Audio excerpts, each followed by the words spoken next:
It's always one of our favorite stops of the year. Welcome to Miami. UFC 327 is on deck, and the light heavyweight title is on the line. Yuri Prohaska vying to become a two-time champion against the Black Jag, the pride of New Zealand, Carlos Ulberg. All the fighters set to step to the stage in just a matter of moments. Welcome inside the Kaseya Center alongside Laura Sanko, former champion wearing his sunglasses, Chris Weidman, and our Hall of Famer and champ Daniel. Whoa. What's going on? We will be taking care of the introduction here. Okay. Laura, Dan, Chris, do you not have goosebumps? Are you not mesmerized? Do you not have tingles running up and down your spine sitting this close to greatness? Ladies and gentlemen, this is the greatest combat sports athlete of all time. This six-time.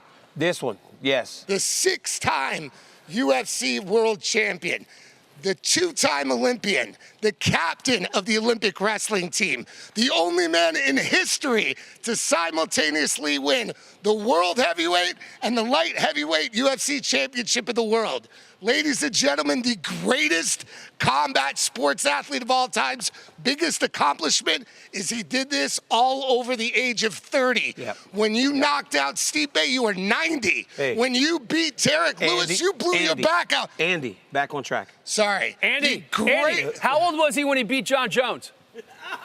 The time it was a no contest, or the time he took us to a draw? Yeah. The greatest combat sports athlete of all time. No one could do what this man could do. Not on the microphone, not in the octagon, not even on commentary. You, DC, are the greatest of all time. What is this? Who is this? Bro, so how many yes men do you bring around? This is crazy. How good? Hey, listen. That's Paul Heyman, right? Hey, Paul Heyman WrestleMania season has started. It's next week. So I had my advocate introduce me in one of the greatest cities in the country, and it was masterful. That is how you introduce. Dan, from now this week in WrestleMania, Dan, from now on, I want a fraction of that every time you see me sitting in this chair, especially when these legs out like this. Shiny legs. These legs out like this. Look at the thing, man. Look at him on camera. Yes. That's why I didn't want to wear shorts. Exactly what's going on with DC right now. 5-inch inseam's not good on TV, bro. Hey, them thing looking good, boy. How good do you feel I right want now? introductions like this when you start from now on. If not, I'm slapping you. I'm not doing that. Sam. You might have to do the introductions. I could do it. Yeah, you could. I could do it. Oh, man. All right, well, good time.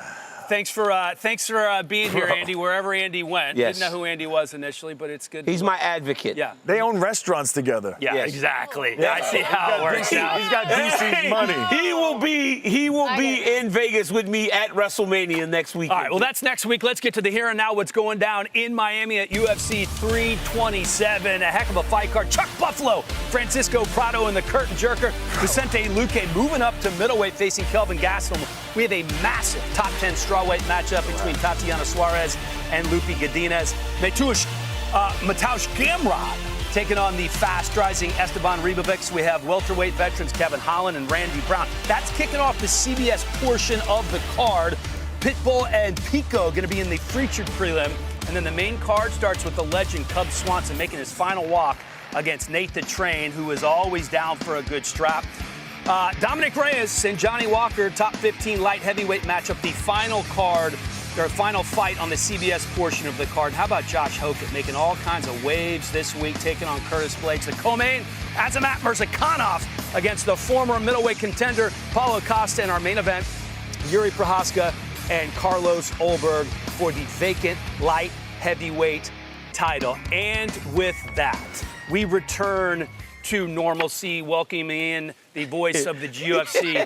Johnny, what are we doing? That was the most wayward open to a weigh-in show that we've ever done. Perhaps I could provide a little context as to who Andrew Mayer is. So he is a good man. He is a friend of mine as well. He's DC's business partner. He's been trying to get me to get Joe Rogan to a sushi restaurant in Miami for half a decade, and now I don't think it's ever going to happen because of that absolute butchering of that introduction. I agree. DC is 1A, is the greatest combat combat sports athlete of all time, but that introduction was objectively terrible. John, don't do that to Andy, please. That was pretty good. It's more Yuri shine than he's Prohaska. going to get if I just talked about Yuri. Yeah, let's go, Dano. Yuri Prohaska also pretty good. He's obviously a very spiritual guy. Were you able to learn anything? Was anything different talking to him in this fighter meeting before this one? He's absolutely fascinating, and, you know, I always share my open copy with the masses on Instagram, and I refer to Yuri Prohaska as a budding superstar, and a lot of fans were suggestive that there's nothing budding about it. He's already a superstar. He walks into the gym this morning, 90 minutes before the weigh-in. Azamat Murzakanov is on an exercise bike. Yuri walks in, surveys the room, and then leaves. He is one of one. He is as inimitable in personality and fighting style as anybody on the roster, and as he has said all week, if he fights on instinct and sort of is reactionary in the best of ways in there, he's a very difficult light heavyweight to get a beat on. Can't wait to see this fight, essentially a pick'em right now in the sports books. Yeah, and they couldn't be more different, not just in their styles, but in their path to get here. You have Yuri, who was fighting for the title in just his third UFC fight. Ulberg's had to win 9 straight to get to this point. Does he feel like he's more prepared because of the long road? Absolutely, and certainly he learned a lot from that UFC debut, the only fight he's lost in the octagon against Kennedy and Zechiku, and winning a bonus that night actually allowed him to sort of marinate in that and really lean into the film study. I do sense some nerves from Black Jag this week, if I'm being honest. I felt like he was a little bit tense in the fighter meeting. I would imagine Daniel felt some of that as well, but my goodness, man, the body of work is exceptional, and I just think he's been forged the right way by City Kickboxing, certainly as a power corner, and I think he's got a great shot to spring what would be a small upset this weekend and head back to the land down under as the undisputed light heavyweight king. We had a change in the co-main event. Azamat Murzakanov taking on Paulo Costa. The professional is undefeated at 16-0. He is just taking care of business. Could a title shot be on the line this year for him if he's able to take care of business here? Absolutely. It's a good question. I think given the fact that he was given this co-main event showcase, I think it speaks promotionally to what they think they might have in him. And we'll see what he can do against Paulo Costa. Yanni the Greek from UFC On the Line was on the Anakin Florian podcast this week, and he said a lot of people back Paulo Costa at the window because he fights for your money. He really does. He's got a lot of heart, and I don't think he's going to be fazed by this particular matchup. I do think Murzakanov should be well north of 2-1, just given his body of work and his striking acumen. We'll see. We'll see if Costa can mix it up and land something of consequence early. But Azamat Murzakanov, undefeated, certainly deserves the co-main event slot, and we'll see what he can do with it tomorrow night. It is the end of an era with Cub Swanson. No more WEC fighters after his last fight here on Saturday night. I'm always fascinated by these guys who know it's their retirement fight. You're trying to soak it in. You're trying to enjoy the moment, but you have a job to do, one of the most difficult jobs in the world, to step into the octagon. Did he seem laser focused, or did he seem like he was enjoying this last ride? He was completely locked in and focused on the matchup, and he did say humbly and respectfully he feels as though there has been a decline from Nate the Train Landwehr, who is 37. You know, we talk about Cub Swanson being 42. A lot of miles on that Nate the Train as well. So I think he is sort of extracting a lot of confidence just from the matchup and the fact that he doesn't feel like he's lost a step in the gym. If you're only as good as your last fight, he knocked out Billy Quarantello in a fight a lot of people didn't think he was going to win. We'll see what type of send-off killer Cub can produce this weekend, but it's been an incredible career, 30 pro MMA wins. And, you know, I do think when it comes to the WEC, even though the Jose Aldo result was what it was, he's synonymous with that promotion. And I think it's fitting he'll be the last WEC fighter to compete here in the UFC. Yeah, pretty impressive. Has a chance to potentially win 3 of his final 4 fights in the UFC at 42 years old. All right, Anik, you have work to do. Thanks, my friend. Thank you, boys and girl. Boys and girl, singular. Main event, it's fascinating to me. This is the 9th UFC fight for Yuri Prohaska, right? It's just his 4th title fight, but the road entirely different for Carlos Ulberg. We always talk about experience. How much is experience a factor going into your 4th as opposed to your 1st? This is the first, you know, fight week like this for Carlos Ulberg. So the craziest thing about this situation is while they still share the same amount of time in the octagon, just the level of competition that Yuri Prohaska has been in there with is second to none. He's fought Pereira multiple times. He fought Khalil Roundtree. He fought Jamal Hill. He's fought all champions. I mean, his first fight, our second fight, was against Dominic Reyes, who took John Jones all the way to the finish line, almost beating him. This guy finishes people, and that's why he keeps getting these opportunities. It's always the next best guy. But experience will be a factor. I believe that for him, he believes that his experience will carry him. And as Anik said, there's a little bit of a difference in Carlos Ulberg this weekend. You can see that he recognizes that it's much bigger than anything he's done before inside of his UFC career. Yeah, I think the anticipation with 9 fights in a row, after every one of his fights, probably after 5 wins in a row, he starts thinking about this, a possible title fight. And now 4 more fights later, at nine fights he has in a row, it's finally here. That moment could become really big, and especially when you have a guy like Yuri Prohaska, who he comes in, he puts his head in danger's way and dares you to try to hit him. His eyes are just so good. You know, he barely slips out and he comes back with serious power. Every one of Yuri's wins are by finish. I think that other than one when he was young, right? One decision. So it's like 97%, you know, finish rate. Crazy. So he's as dangerous as you possibly can. He's going to be in this monster arena with all the lights on and in his first opportunity against one of the most dangerous guys we've seen. Got Tatiana Suarez weighing in. 116. 116 for Tatiana. One of the best, if not the best, grappler in the strawweight division. Working very hard Right, next to athlete sharpen to her the scale hands just as so well. happens to be her opponent, the number 6 ranked strawweight contender, Lupe Godinez. Lupe Godinez has put together a quiet resume that is starting to put herself in position to be on the short list of people that can fight for the championship. This young lady can fight in striking. She's good at wrestling. 116. But she looks in this matchup and feels that she's well equipped for it because her sister is a fantastic wrestler and she can really match what she thinks she'll see against Tatiana this weekend. Big fight for her. She's a powerhouse. She was sitting next to us. Her shoulders are massive. I was like, Jesus. Randy Brown, I've trained with him multiple times out in New York, man. He is as professional as you could get. Very disciplined, long striker, precise with his power, and you know, very good on the ground too. You don't really get to see that often, but he takes jiu-jitsu very seriously. I love what he said. He goes, Kevin Holland was talking a little bit about him and Randy. He goes, he was mad. Randy goes, I'm not your friend. Oh yeah, Randy's like his friend. Yeah, he's like, I'm not your friend. We're fighting. I've seen that. It's crazy. Hey, I'm Dominic Reyes. I'm fighting out of Hesperia, California. I have a question for Chris. Hey, man, how do you think it's going to go when you wrestle Colby? Are you ready for it or what? Looks ready. I think I'm going to throw him around. I got to get down to 200 pounds. Well, you twisted your ankle twice this morning. I can't getting out of the car and stepping up a stair. I can't bend my knees. Coming off a bicep tendon surgery, but I am ready to go. I'm ready to throw him around a little bit. Get back to my old sport. Dominic Reyes. Dominic Reyes is ready to go too, man. I mean, I know he's coming off a tough loss, but before that, I can't believe how good he had done. Yeah. I know, 3 sensational knockouts in a row. I mean, I think people write him off easily sometimes, but the guy is still one of the best in that division. UFC Hall of Famer Kelvin Gastelum. Kelvin Gastelum, still, I feel like people forget how dangerous he is, how great he was, especially in his prime. When he fought Adesanya in that championship fight, one of the fights of the year, was the fight of the year, Hall of Fame fight. 185. Yeah, but Kelvin's actually making weight. Makes weight now. For Kelvin Gastelum. He looks good. You know what? Like the reason why he's so dangerous, he's so relaxed in there. He could take any shot you give. He's just so durable, and he's got that nasty left hand. He just wanes forward with it.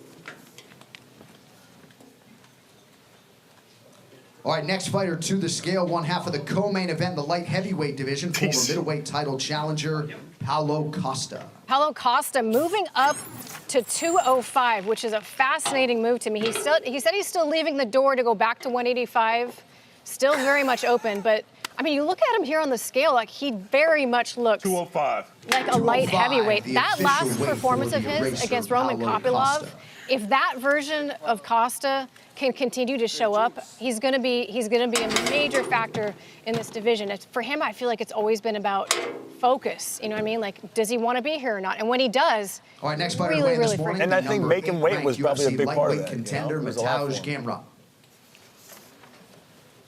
Gamrot, one of 12 Polish fighters on the roster. The 35-year-old has been holding on to his spot in the lightweight top 10 for a while, facing some absolute killers. And now another stiff test in the fast-rising Esteban Ribovics. He's beaten Fiziev, RDA, the last man to beat Arman Sarukian. It's going to be interesting to see how he responds after getting finished for the first time in his career. That short notice submission loss to Charles Oliveira back in October. All right, next fighter to the scale, competing in the welterweight division, Kevin Trailblazer Holland. The always entertaining Kevin Holland at 170. Of course, sometimes he has some cups of coffee at 185, but last 4 have been at 170. Guys, every fight week, I feel like something crazy happens with Kevin Holland. He's fighting crime. He's saving ladies. This week, he saw a fight in the park, didn't break it up. I guess he felt like the guy who was getting beat up probably the official deserved weight it. for Kevin Holland. But how does he run into so much trouble all the time? He seems like he's got a fun life. He does seem like he has a very fun life, for sure. You think drama's fun? Yeah, I mean, he enjoys it. He's not like Next fighter involved to weigh with in, it. He competing makes in the himself lightweight involved, but division he's out in of a safe Argentina, spot. Esteban Ribovics. Hard-hitting Argentinian Esteban Ribovics fighting out of Kill Cliff. So this is kind of an adopted home crowd for him. Gosh, I know, it's like I don't like get me. paid to talk. It is early in the morning. It is early in the morning.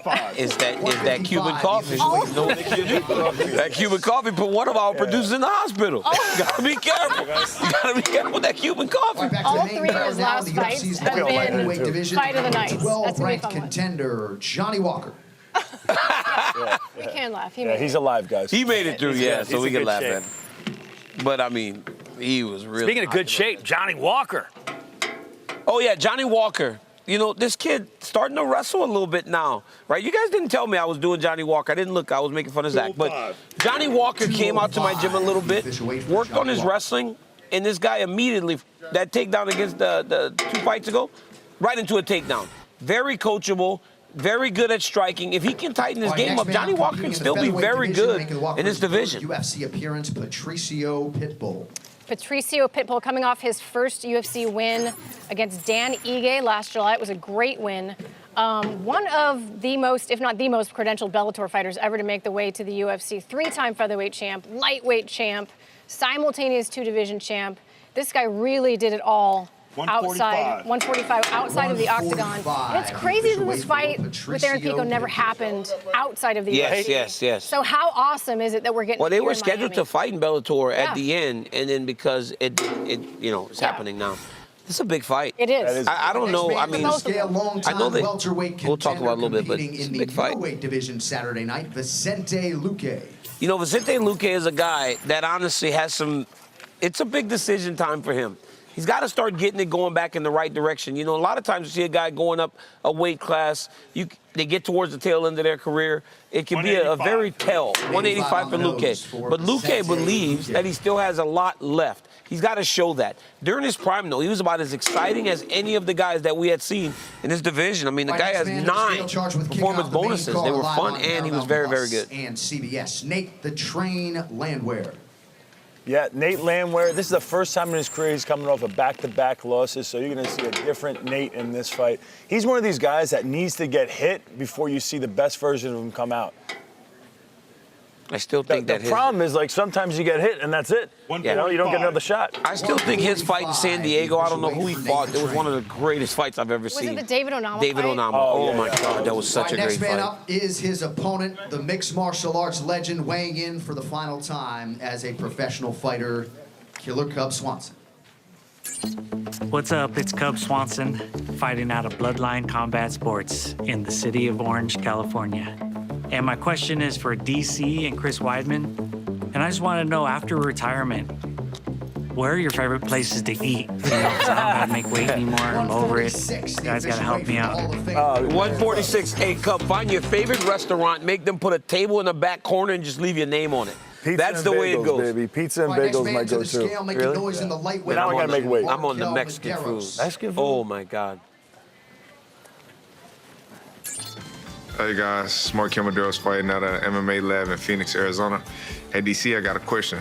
If we were playing a game 0 to 11 in basketball, how many points do you think you'll score against me? I think 0, but you can answer that.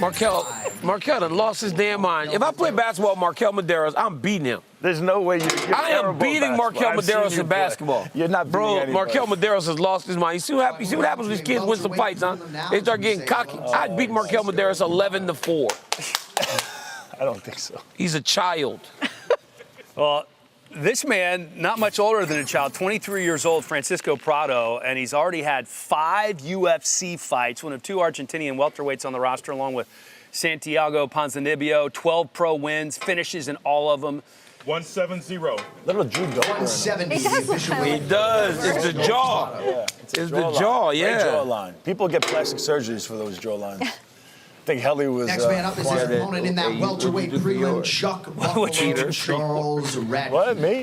Mine's natural fat. Fat face. Chuck Buffalo. All right. Oh, we got. Who's? Oh, okay. I got Radke. Okay. Listen, 4-2 in the UFC right now. He comes forward. He brings it every single time. He trains with Bilal Muhammad and Mike Valley. 170. Double bird. I don't know why he's so mad.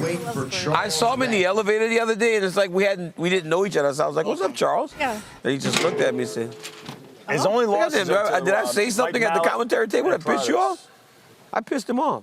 Chuck Buffalo. Who are his losses to? So those fingers are to you? Maybe. I don't really care, though. Our next fighter to the scale, here rising comes heavyweight contender competing on the main card, Josh Hokit. the Incredible Hulk or Josh Hokit. There are 2 of them. And there's also like a Mexican gangster. Oh, this is Josh. This is Josh. Josh is the guy that's like very sad and scared. He's the embarrassed. Incredible Hulk, he's embarrassed. The Incredible Hulk sometimes gets Josh in over his head. But now listen, this kid Josh is a character too? Yeah, Josh is a character too. Well, look at him, look that's at him. the real Josh. That's Josh. No, that's not real. That's how he naturally is. The Incredible Hulk. Just relax. Kid, look, oh, they're telling him just relax. He stopped shaking. 233. 233. So small. The official I'm weight just so for small, by the way. Josh Hokit. Hey, Doug. It's another character. It's a character. It's Josh, the third one. Elbows, it's gonna hurt. I'm gonna throw some elbows. It's gonna hurt. Wrestle me. He has power. He said he's gonna throw elbows and hurt me because you know Curtis is very mad. Here's the thing, though. All this, it's crazy, right? Yeah. This kid can fight. He can. He can wrestle very his good. ass off, and he can fight. And he's athletic, and he's gifted, and his confidence grows every time he steps into the octagon. You know what's funny? He's walking up there, and he's inside himself, a shell of himself, scared, and he's running around with some jorts on and a wife beater, and he's calling himself a Mexican gangster. Down vato. A down vato, right? Yeah. He's doing all this, right? In his 4th UFC fight, he's fighting the 5th-ranked guy in the world. He's fighting inside the top 5 in 4 fights. Yeah. That's what you have to focus on. Yeah. Forget all that other shit. It's all a game. This kid can fight. Well, but he's never fought anybody like Curtis But Blades. this kid can fight. Not even remotely. I mean, it's He not hasn't. He hasn't. Not even remotely. But is he a freak? Is he a freak athlete or not? No, he is listen, Yeah. he was a good college football player. Yeah. He was in the NFL for 2 years on the 49ers practice squad. He is a legitimate athlete. But he was a great college football player while at the same time becoming a 2-time Division I All-American. How many times do you see that happen? You know what's crazy? Lorenzo Neal.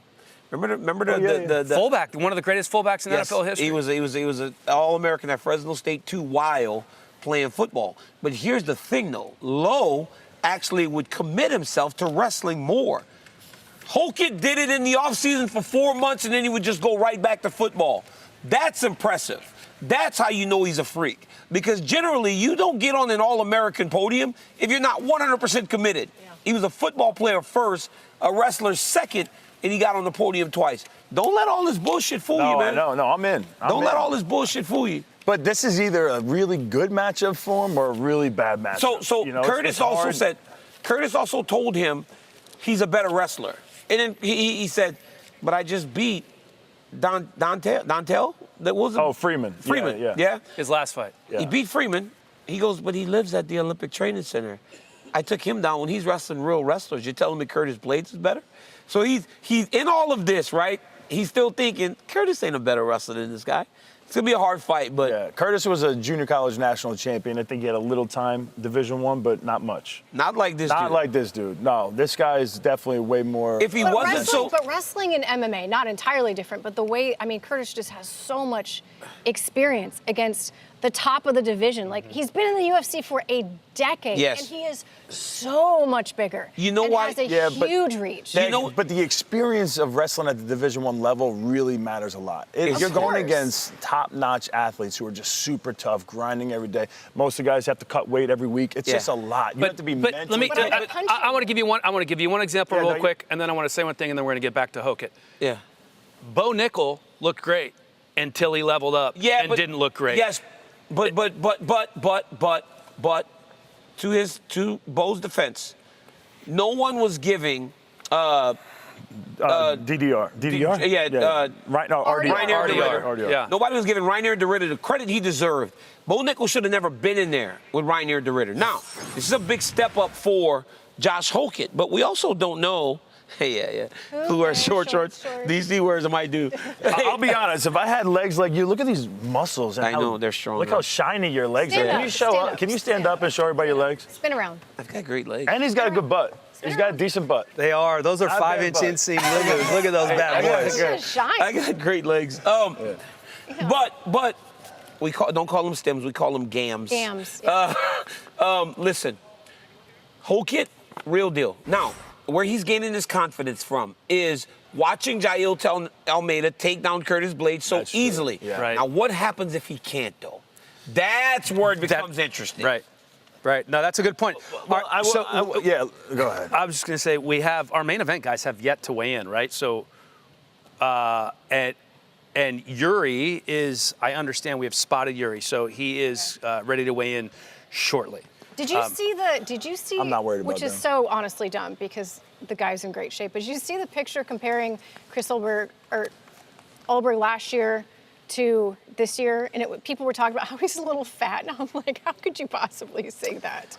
All right. Yeah, guys, I've seen that. I've seen some people online saying, "Oh, he's got injuries or he's sick or something." There's been a lot of that online. I want to get back to Hokit because it brings to mind like guys that have been fast risers in the UFC. So we have your top 3 natural risers in the UFC. 2 fights, 2 finishes for Hokit so far.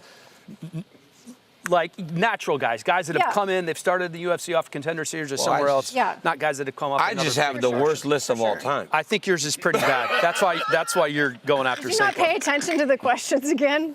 Is it bad? Shocking. Oh All right, Senko starts. ChatGPT. So bad. They don't know anything about MMA. No, I thought it was like who got to the title faster. Okay, let's listen to a good list from Laura. I think I have a decent list. Yeah, please. Just look at his legs. Hokit will be on this list if he gets this win. No doubt. Yes. But I didn't put him there yet.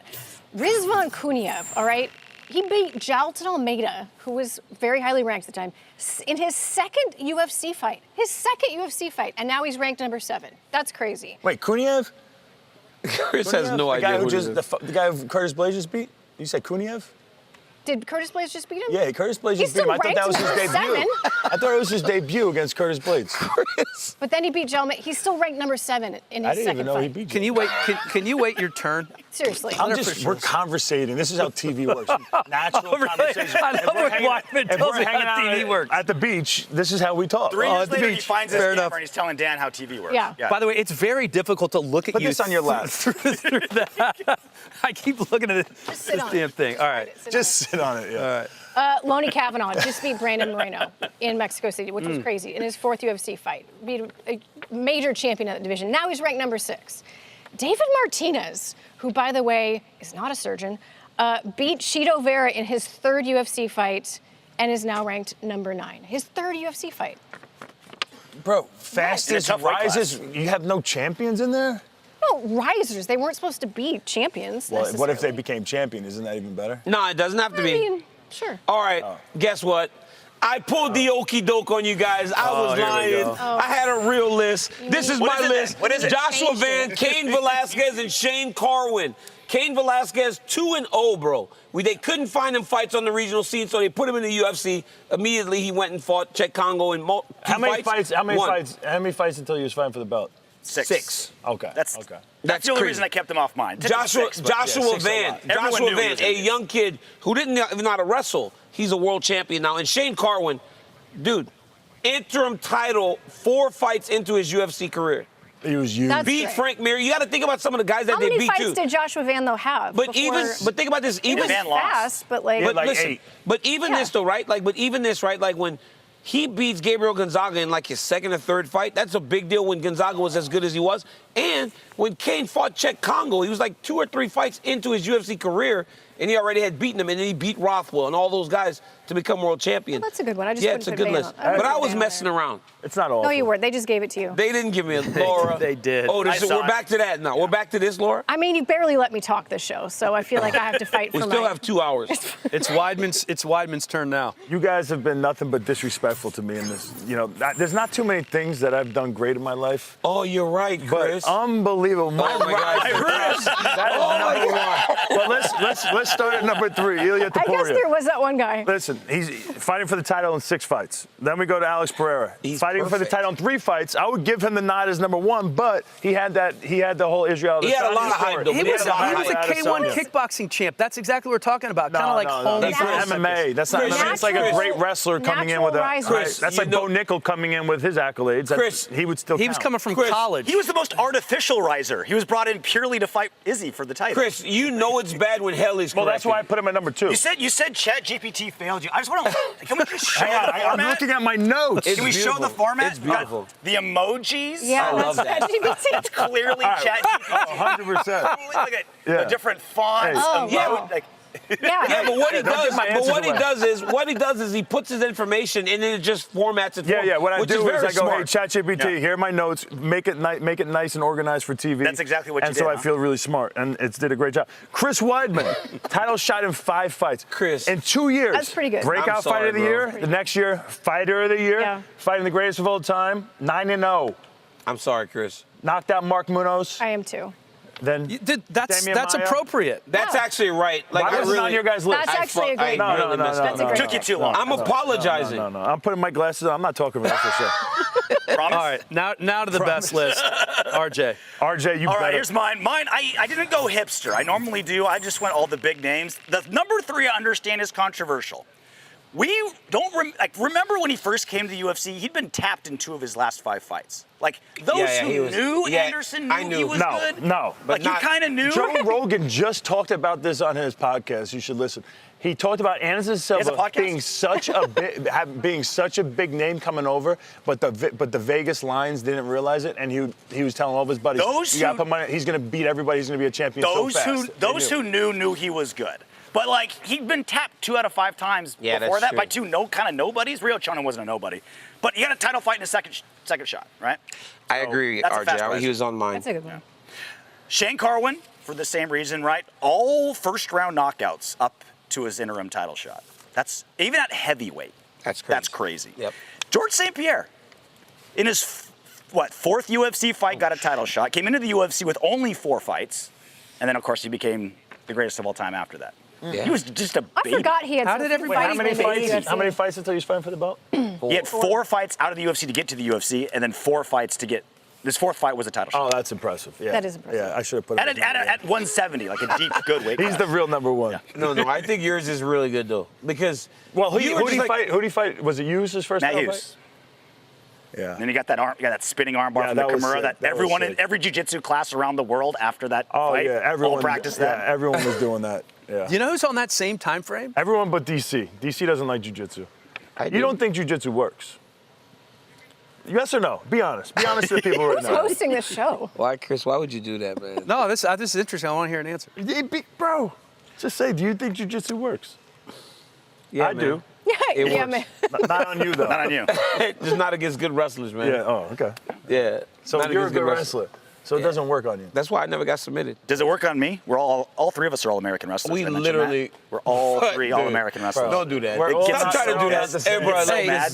Can I ask a so crazy mad. Go ahead, question? go ahead. Because you're talking about GSP, 4 fights before, fighting for a title in his 4th fight. You know who's on that same trajectory? What if Hokit gets a win here? And what if Hokit is in the top 5? Could he be fighting for a title this year? he's is that got crazy? There's not he's gonna traffic. need one more. He's gonna need one more. Yeah. Because the division is so messed up. That's- right Well, now. that's why it's wide open. But the division needs it has to be. So if Who would he fight? if Pereira wins, you got to think Pereira and Jones will fight. Yeah. And then that still leaves Tom Aspinall. on the sideline as the actual champion?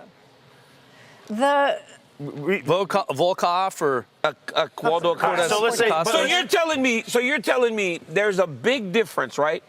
Yeah. Nope. He will not. He will. If not John, right? If not John, it'll be those two.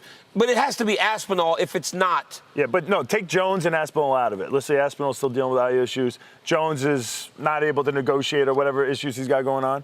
Hokit goes out there and completely dominates Curtis Blades, gets on the mic, crushes the mic. People are excited. The heavyweight division kind of is in disarray. I see him getting a title fight after this. Tupac or maybe like Derek Lewis. He's going to have to beat one more guy. He's going to have to beat one more guy. If he fought Derek Lewis. Can you imagine the lead up to that fight? Yeah, but here's the Yeah. Yeah, but here's the problem. Derek Lewis is the anti-wrestler. Yeah, that's the I know. Yeah. No. If you grab Derek Lewis's legs, it's not that hard to finish a takedown. Well, you're so good. But Josh Hokit is a remember how good of a wrestler we all are as All-Americans? It's a little different. Yeah, I like how he did that. Yeah, that was smooth. That was smooth. We. RJ in the house. Strike Force veterans are basically the same athlete. I like that. Are you guys ready for a little rapid fire? Yes, we'll make it rapid today. Buy or sell? Yuri Prohaska can win a pretty fight. Sell. I'm selling that. Yuri Prohaska does not want a pretty fight, and he will succeed if it is ugly. Sell completely. I think it's beautiful what he does, but it's ugly for the other guy. And you know, he's going to get probably hit a couple times, but no, it's got to be ugly. Sell. I think that he has to do what he did against Rakic. Oh, yeah. Where he just goes, nope, not happening tonight. I'm just going to walk you down and beat you up. All right, let's flip this around. Carlos Ulberg can win an ugly fight. True or false? Yeah, I mean, it's definitely within the realm of possibility. I don't think it favors him, but yeah, it's possible. Yeah, the only time he lost was an ugly fight. I got him. It needs to be pretty. He's a pretty good-looking guy, and he's also fights very pretty. Yeah, he does. You know, he needs to just, you know, he's got his left hand moving. He's jabbing you. He's sliding back. He just tries to keep it really nice and pretty and technical. And if it's not that way, he's getting beat up. False, because even Yuri said it. He goes, he's a systematic guy. If he fights within his system, he's very dangerous. But if I can get him to just fight me, he thinks he'll finish him. Does a win and a title catapult Carlos Ulberg into the next great Australian, New Zealand star, or is there more to be done after this? I think well, look, obviously being a champion is the biggest thing, but I want to hear him like open up more on the mic. I know that there's a personality in there somewhere, but he's just not big on showing it. He's got a great backstory. Grew up in foster care, grew up rough. And he's just very private about that. And I feel like if he could let the fans in a little bit more about who he is, I don't want him to create a shtick. Dear God, we don't need another shtick. But I think he's got to draw the fans into who he is a little bit more before he becomes a superstar. He's like the anti-self promoter. Really, he just isn't into it. Like you would think he's the perfect guy, right? Super good looking. He speaks really well. Very good. You know, 9 fights in a row right now. He's incredible. But there's a reason why it probably took 9 fights, right? Like if he was great on the mic and he was really selling himself, then it would be, you know, probably 4 fights, 5 fights, and he's fighting for the belt. So I think he does have to open up. Too. Like he's had some really good ones, but then he had a couple fights. You always that have to were not. perform. He's got to perform, and then he's got to just open up, just be himself, not be afraid of, you know, what anybody thinks. So here, what was the question again? Is he going to be a superstar after he wins this, Ulberg, or is there more that he needs to do? There's more that he needs to do, and here's the issue. He's going to deal with, or these guys will deal with the same thing I dealt with. Well, Alex Pereira left, and you won a belt that was vacated, so they're going to be looking to say you're not the real champion. I don't know that he has the personality to combat that, where people look past it, right? I did it for years. Like I held the belt for 3 years and still would get, you're not the real champion. It wasn't as loud as time passed, but in the very beginning, he's going to hear it a lot. But I was up there and I would say, well, I fight who was in front of me and who's available to fight, and you have reason. This guy will not do that. Like you guys said, he's not willing to open up. Sometimes you need a rival too. You need some type of drama. Look like Khabib. I thought he was great on the mic, but did he need Conor to really become big? I mean, come on. All these guys do. All these guys. You need someone else to bring you up. I also just think that he just will not open up to he said that he doesn't care what people think about him. Yeah. And I think that not caring ultimately can hurt a little bit. Yeah, but like he's a good dude, though. Yuri's not talking trash. He's super humble. This is a tough one. But he's got the But aura, and he does all the things, and he Yuri's does not the a superstar. stare. Yuri's not a superstar. Close. He's pretty close. Yuri's a star, but Yuri's not a superstar. That's fair. Yeah. Yuri's a star. I think that's fair. People look at Yuri and go, he hasn't crossed he's different, over. right? Yeah. He's like different, but it's not like, oh my God, Yuri Prohaska. Let's move on. Yay or nay? The winner of Mirzakhanov and Costa fighting the winner of the main event. Nay, not quite yet. No. Who else is there? Yeah, who else is in the top 5? I'm trying to think of who. You get Roundtree, There's a chance. Jan. Is everybody booked? They're new blood. Is everybody booked? So maybe. Mirzakhanov is the guy. Yeah, if Mirzakhanov. Costa's very popular. Yeah, he is. I mean, he's like. I say nay. That would be one fight in the division for Paolo, right? If he gets the win, and then the next. I say nay if it's Costa. If it's Mirzakhanov, I think I could see him fighting for the belt. But I mean, man, has to be a crazy statement. It's kind of crazy. Yeah. It's actually kind of crazy though. Like it's like you got Yuri and Ulberg. Mirzakhanov's coming up to the stage now. This young man finishes people.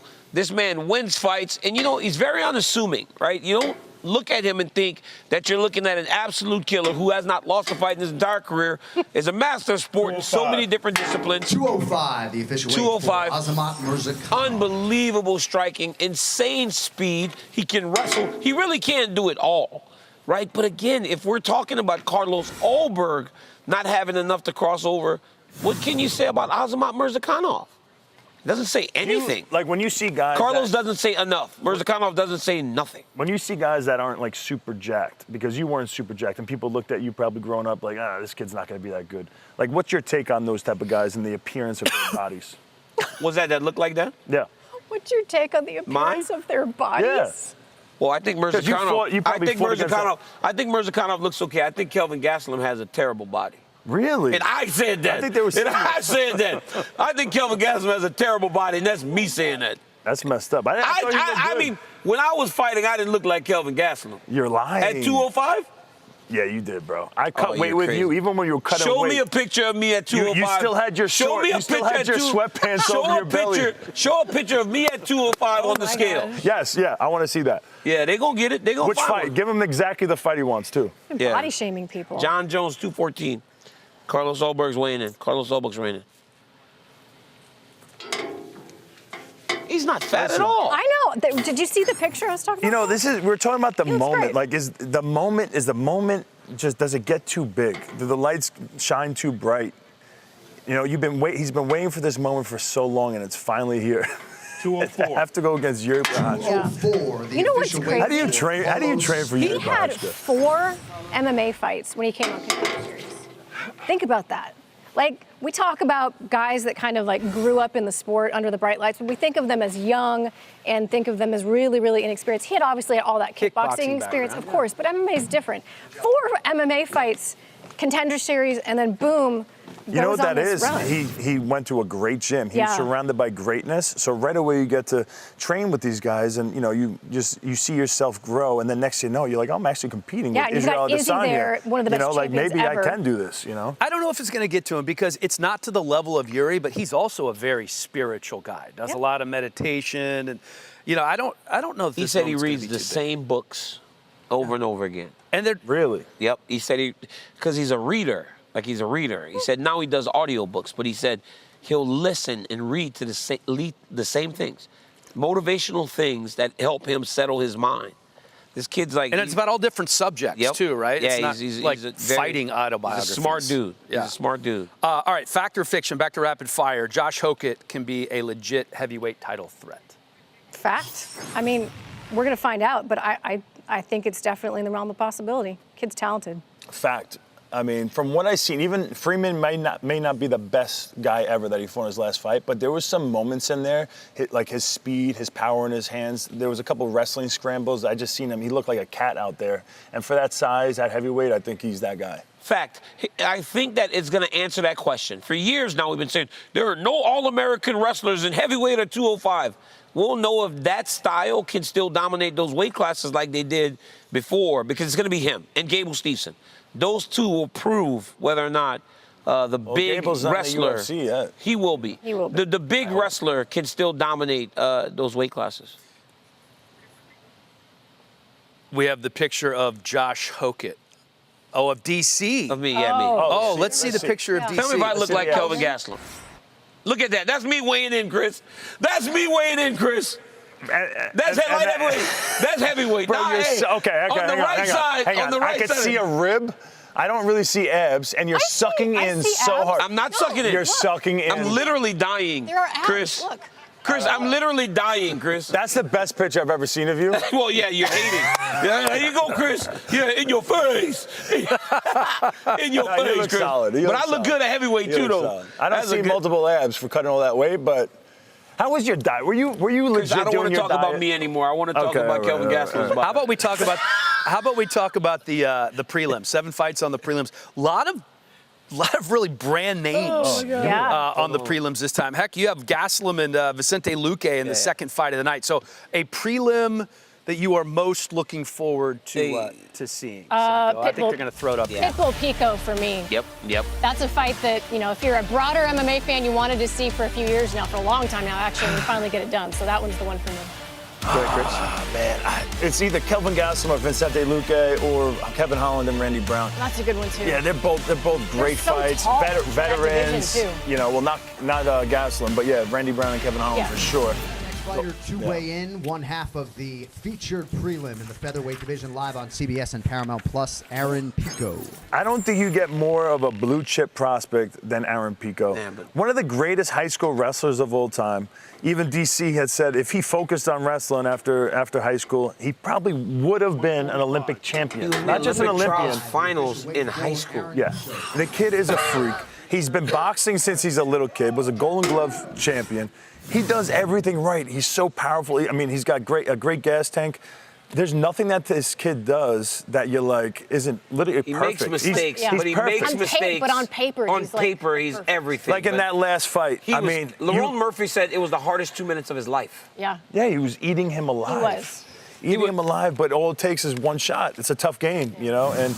But that's happened multiple times. What do you do with him if you're coaching him? Main card, the number 5 ranked UFC heavyweight contender, Curtis Razor Blades. Curtis Blades, they say the best wrestler in the heavyweight division, the most takedowns ever in the history of the heavyweight division was 64. He's got power in his hands. He's a guy, when he first got to UFC, I was always like, oh, this guy's going to win a championship because he was what we were talking about before, a great wrestler, huge dude. He's not giving up a lot of weight. 261. 261. 261. He could really do it all, almost like an Aaron Pico. Like I'm not putting him on the level of Aaron Pico as far as the potential wise, but in terms of what he's got on paper, though. Yeah, on paper he's actually got more than Pico. And his reach, his jab, his reach. He's got a powerful right hand. Like he can strike. But he's a real problem for Hokit. Like I know we're talking about Hokit and we're polishing him up and everything, but this is a real problem.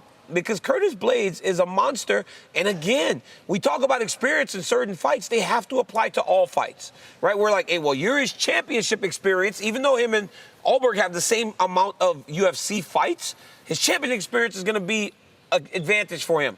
Well, Curtis Blades has fought everybody. Yeah. Right. And he's beaten some of the best. But we also seen some chinks in his armor, though. Like before, when he first started in the UFC and I saw a few of his fights, I'm like, oh, this guy's a champion. But then when I saw his kind of more recent fight against Jilton Almeida and he got taken down that whole first round and controlled, now I'm like, oh, maybe but that this doesn't fight... make you feel better about him when he comes back and knocks him out in the next round? I know, but when he's going against a guy like Hokit, who's such good at control, he's got power in his hands, he's got a great gas tank. Can I ask a question specifically? How big of a deal is giving up what? There it is. 35 That's pounds? literally what I was going to say. Truly, I have no idea what it feels like. I was literally going to say that. How big of a deal really is it truly? So your cardio can be great, but when you're 233 taking down a man that's 261 over and over again, it will fatigue you. And I think that's what happened to Jailton, because not only is Curtis going to make it hard to take him down, he's also going to get up, and then you got to do it again, and then you got to do it again. That's where it gets hard. That's where we're going to learn a lot about Josh Hokit. Yeah. But you got an advantage with the weight, but you also it's a little bit of a disadvantage because of the speed. Hokit's going to be definitely a faster guy in there. All right, let's get back to rapid fire. By the way, you saw on your screen, Yuri and Chris Padilla, the last two to weigh in. Padilla replacing Nazim Sadikov, found out on March 24th that he was fighting so late notice, perhaps could be a concern here. All right, what will Cub Swanson be remembered by? Oh, man. Everybody loved watching Cub Swanson fight, and they love Cub Swanson as a person. Like, that was a guy who did it right from day one till tomorrow, I guess. There wasn't anything about him that you could ever say, oh, I don't like this about Cub Swanson. He fought his ass off. He was good at everything. And he handled himself outside of the octagon flawlessly. Like, there's just nothing negative you can say. You know, he was talking about some criticisms that he had from some fan on X, where they called him a journeyman, which is a negative thing. But he kind of really thought about it. It bothered him at first, and he realized, that's not a bad thing. Like, he started super young in the sport. I remember when he ended up getting knocked out by Jose Aldo, and you would think that would be something that he was kind of known for, but he's been in the UFC for so long. That was back in the WEC. He's been in the UFC so long. He's so dynamic. He had the potential to beat anybody on any given night. And what he talked about with this journeyman thing is that he just grew in this sport as a human being more than ever. And his goal now is to give back. He opened up a gym. He's going to give back to other young up-and-coming fighters. Yeah. And he just wants to help them, obviously, evolve as fighters, but as human beings. I think, for me, Cub Swanson is going to be a guy that was soft-spoken, right? It was amazing that a guy that could fight in the way that he did and look the way that he did and present himself in the way to be so soft-spoken and so gentle and so, calm and collected. I believe all those qualities, right, allow for him to be a great coach.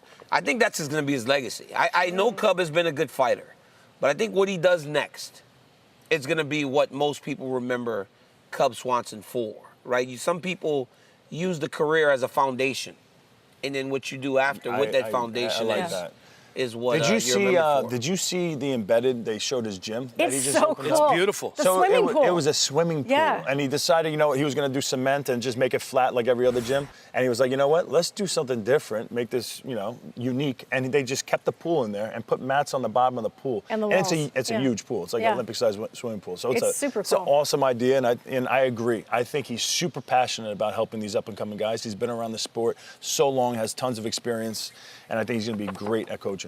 Yeah. He has a lot of young fighters under his wing, has already mentored many of them in the past. Let's bring in Cub Swanson, who has weighed in, and he is ready for the final fight of his UFC career, a long and decorated career it has been, already in the fight wing of the Hall of Fame. The last guy from the WEC left standing in the UFC. Did you ever think that we'd be saying that about you, Cub? No, honestly, I didn't. But it's a huge honor, and I carry it proudly. I know you are focused on this fight. Has it been difficult to appreciate the moment and kind of soak in this final fight week when you know that you have a job to do come Saturday? I've been soaking it in, and I think last night I was like, all right, enough, feeling good about myself. I got a job to do. It's time to lock it in, and I know tomorrow when I get warmed up, I get my hands wrapped, my body knows what to do. Cub, we haven't seen you fight since December of 24. What was it about this fight that made you, love the matchup? And how did the fight, when and how did the fight come together? Well, Sean had been, approaching my wife and saying, we want him back. And then she would tell me, and so I just kind of had been thinking about it, and I had been, I don't know, after my last fight, I kind of just expected this decline, and I've been helping Giga Chikadze and Danny Silva and Le'Veon Douglas and all these guys get ready for their fights, and I'm doing just fine. And when the opportunity for my new gym to open up I was like, well, if I did a fight, at least I'd be able to showcase what I'm doing next. And that became my motivation. Like, okay, let me do this fight. And then I could tell the story about what I'm doing next. And then when we talked about opponents, I was like, man, Nate's right there at my age. He's been around. He throws down. So it seemed like the right matchup. Yeah, I feel like when this got announced, everyone just kind of went, "Oh, this is a great matchup. This is a great matchup." You have the most post-fight bonuses in the history of the featherweight division at 11. Do you feel like you can make it 12 on Saturday with this opponent? Was that just fight of the night bonuses you said? No, I think it's all post-fight bonuses, but performance or fight of the night, Cub. I have 15 if you count the WEC. Oh my gosh. Whatever. ChatGPT didn't give us that one. Yeah. But you know what? The UFC's taking care of me this contract. I've done well for myself, so I don't need those accolades. I just wanna have a performance that I'm proud of. Cub, knowing this is your last fight, how does this feel pressure-wise compared to all your other fights? Honestly, I felt like my last fight, I kind of came to terms with it. And so this fight really just feels like a bonus. And so, yeah, I'm excited. I want to try not to put the pressure on myself to do anything crazy. I just want to go out there and have fun. I love it. There's not too many guys in the UFC fighting on the highest level to make it to 42 years old. How did you change your training camps, just in your training in general, as you got older?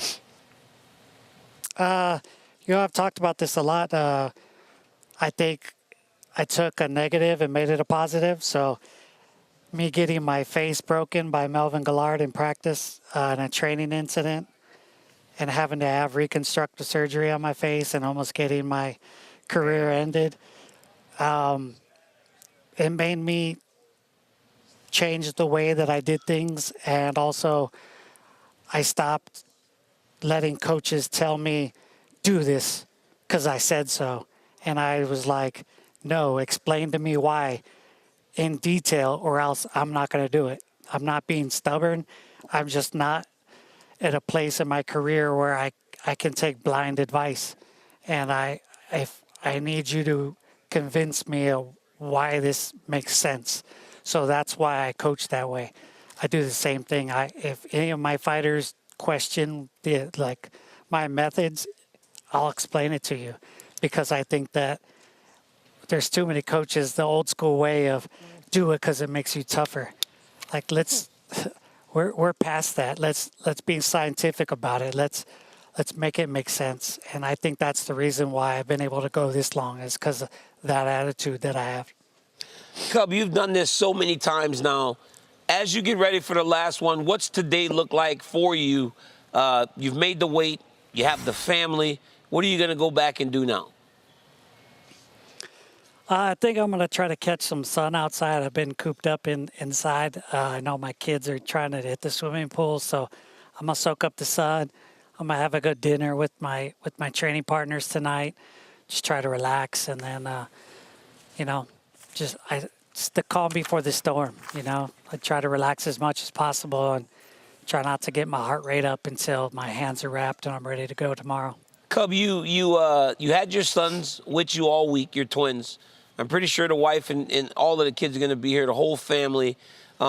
Hey, you can retire, but you can also retire in Miami. So there's much worse places for you to have your final fight if you want to soak in some sun and have a good vibe to a career. You earned it, man. You get to enjoy this time and enjoy this final walk, this final fight. Congratulations, my guy.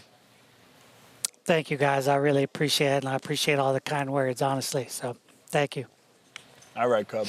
Thanks for being here, Cub. Thank you, Cub. Much appreciated. Absolute legend. And I love the fact that you're looking at this as kind of an extra, a bonus for an unbelievable career. Enjoy the moment. Thank you. Dan, that last bit of your praise for him is what will propel him forward. I agree. God damn, Dan, you're going to be the motivational speaker. Like, yeah, Dan, what are you like? Can we get him in a corner? Can me or Weidman say that, and then he can take it from us? Like, you're going, hey, Cub, man, I'm ready. Like, get the... He's getting Look at Chris. What the It hell? worked on Chris. Chris, like, what the hell? Can you imagine him getting warmed up and he's like, Dan's like, oh, man. I remember what Dan Helly told me.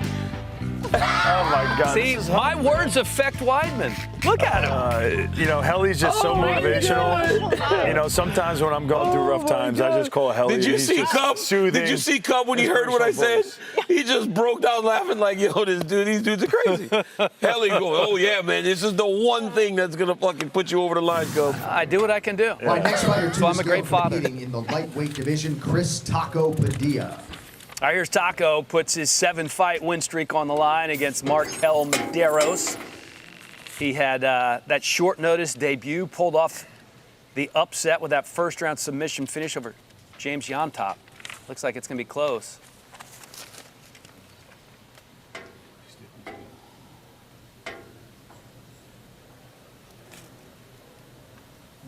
Remember, he replaced Nazim Sadikov in this fight on got the call match 24. For Chris Padilla, 2 pounds over 158? the non-title lightweight limit. So it's two pounds over? 2 pounds. Still has time. Yeah. He has an hour. He did take this fight on short notice, so I give a little grace. Weigh in this morning, the gentleman around who here we this go. fight card was built, There he the is. former undisputed UFC light heavyweight champion and now number 2 ranked contender. I want Yuri posture like that. Prohaska. What does BJP mean? What does that mean? I don't know. Does anybody know what That's that his means? brand, but I don't know. This guy is something else, man. He's a real warrior. Bushido code. He said since he started to follow that code in everything he does, he said his whole life has just gotten better. 203. The official weight. He weighs in Yuri late, but he's 2 Prohaska. pounds underweight. With that, your UFC He said his whole 207 life main has event changed is now since he started to live by this code. Can we get the samurai hair back? I love that hair. I Yeah, I do know. kind of miss the hair. I kind of like him as short-haired Yuri. You know, he looks like a Can I say big this? 205-pounder, but he talked about going 85 at one point. Yeah, that was crazy. He doesn't cut that much weight. Can I say, I love when a guy's That's nickname right. is Taco. I just love a guy with a nickname Taco, especially when they're Mexican, like Chris Padilla. I love. You better be Mexican. I didn't know if where- you're- I love it. I love that nickname. What if my nickname was Taco? What if my nickname was You love Mexican food. You know what's crazy? It doesn't work for other people. No. Like, imagine if you're like, I couldn't be a Dan, taco. No, what if you said no? I would No, be what a if it was weird like, taco. you'd be like a beef Taco. Wellington. Yeah, Dan Pot Roast Helly. You know, Or Daniel Chicken. Daniel Chicken. That doesn't work. You know what else is a great name? Yeah. Cub. And in honor of Cub, we're going to talk about the best guys from the WEC into the UFC, that merger back in 2010. He's the last one standing, RJ. The last man from the WEC. Who's on your list? Ooh. WEC never die. It was a great time. Here are my top 5. And obviously everyone thought lower weight classes, but they had all weight classes for a while. Chael Sonnen was the champion at WEC. Forgot about that. Forgot about that, I did right? not know that. Paul Filio was like seeing ghosts in that fight, that weird, random fight. Carlos Condit, also former champion, WEC. He's amazing. I thought he beat Robbie Lawler in their title fight, so he should have been champion. Demetrius Johnson, he only had 2 fights in the WEC, otherwise I might have had him a little higher, but obviously greatest flyweight of all time. Dominic Cruz, a mainstay at WEC, and of course, he's going to be a Hall of Famer here. And then Jose Aldo was the face of the WEC. That Nova União versus Alpha Male rivalry, I miss gym rivalries. We need to get him back. I would argue that he wasn't the face of it, but we'll get to. Well, my Faber list was later. the face, but I think there he you was go. the best guy, and then he destroyed Faber. That's my boy. All right, I'm ready. At number 5, I have Condit and Faber tied. I have those guys tied because. We're doing ties now? Yeah, I couldn't make a choice. Anthony Pettis. Anthony Pettis was in the WEC, became a UFC world champion. Benson Henderson also was in the WEC, became a world champion. I'm sorry, but why do you Dominic put, Cruz? Why do you put Benson Henderson over Anthony Pettis? Why did I put Benson Henderson over Anthony Pettis? I didn't actually. They messed That up. GPT did. And Jose Aldo. Benson, right? No, but he did. But still, Benson Henderson to me, I think had more title defenses and everything in the UFC. I need did he? correction in there. I don't think any of those things are true. They didn't. Wait, no. Well, he defended. Pettis didn't defend. Pettis didn't defend. Well, But Ben defended because Benson lost beat all- Josh you guys- Thompson. Benson defended 3 times. Yeah, Pettis didn't defend. Okay. And what are you guys talking That's what you should have said to start. And then Jose Aldo, Dominic Cruz, and then Jose Aldo became the best WEC guy in the UFC. I can't believe I forgot Demetrius Johnson. But again, he didn't. The list of people not to put on here is huge. Like, But the top 5 is hard. But Demetrius Johnson's career really felt like it was in the UFC. I agree. Yeah. That's why I He don't only have had 2 him on the fights. list either. Chris? Is it my turn? Weidman. All right. Uriah Faber, face of WEC. He's my only non-champion. WEC. WEC. Wow. World Extreme Cage. Then we got Benson Henderson, lightweight champ. Anthony Pettis, champ. Dominic Cruz, champ. Jose Aldo, champ. So we had about the same list except Pettis and Henderson. Yeah, exactly. Yeah, that was good. Me? Good job. Me? I wanted to put Carlos Condit on there, but I didn't know we could. Yes. Whatever. Dan doesn't have a list. I have Uriah Faber because he became such a superstar. I know he didn't become champ, but like. Oh, I forgot about Dustin and then, fighting there. I know. Benson Henderson for all the reasons that we listed. He also choked out Jamie Varner, which was beautiful. Dustin Poirier only had a couple of fights, but still fought in the WEC.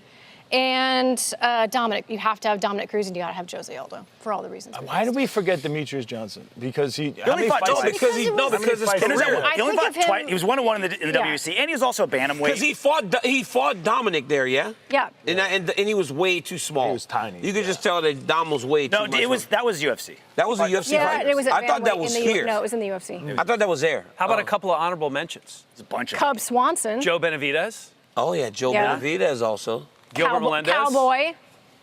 Gilbert Melendez was the first WEC lightweight champion. Mike Brown.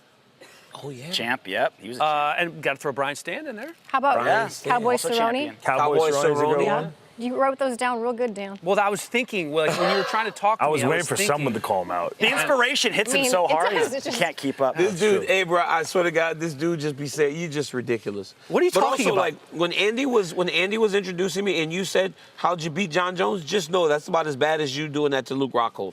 I'm going to the comments. I can't wait till they get on here. Here we go. There we go.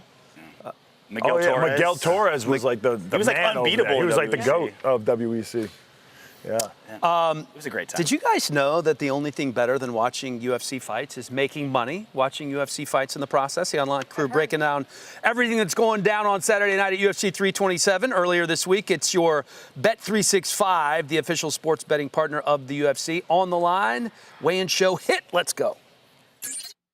Thanks, Dan. I'm here with the UFC On the Line crew. This is Best Bets for UFC 327, presented by Bet365. Yanni, I'm starting with you. I want the best bet on the entire card. What is it? I'm going to go straight to the main event and look to Carlos Ulberg at plus money. This fight's a coin flip at the very worst. Will remain striking, that's for sure. At least the data tells us that. And Ulberg just isn't at any kind of disadvantage. He's got more UFC wins, less UFC losses, but it's Prochazka who's got all the hype around him, and you're paying for that. I'll take the plus money with Ulberg. I like it, man. And I also like Josh Hokit as an underdog against Curtis Blades. That plus money you got to chase all the way up to minus 150-ish. I think there's room to wiggle for Hokit. Styles make fights. I think he's got the knockout power to catch that chin of Blades. I think he's got the wrestling defense to keep it standing. So anything at plus money, bet Josh Hokit.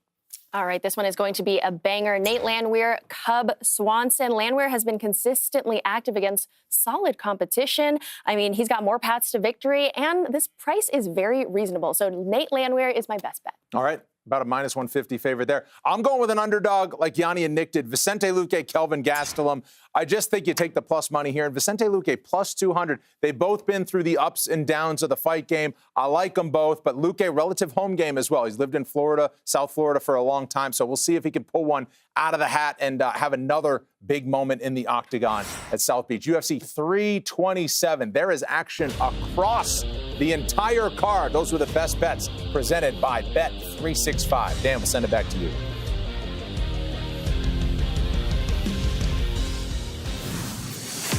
He is a very extraordinary fighter and very unique. He has incredible knockout power, an incredible belief in himself, and he believes in the samurai spirit, and he carries that with him into the octagon. This man is a true martial artist. He's a philosophical, thoughtful fighter. I was impressed with his poise. I was impressed with his mentality on martial arts and how he's attacking the process. This is an ominous presence coming to you from the Czech Republic. Yuri Prohaska is a force to be reckoned with. Spinning elbow! Wow! Yuri Prohaska's for real, ladies and gentlemen. For real. I just want to share the beauty of martial arts. For me, it's about the journey in the cage. There is no hate, no emotion, just pure art, pure fighting. He's an avalanche going downhill, and there is nothing that is going to stop him. You need to be light, like water. You need to be like the wind. Oh, beautiful! Oh! Yuri Prohaska! He created chaos. Nobody can fight Yuri with his nasty. He created chaos, and he put him away. I'm the fighter 24/7. Everything is about fighting. I need to live alone, to be just with me and my fighting way. That's the top of my life. I feel really happy, invincible. Yeah, that's the right word. Invincible. Nothing can touch me.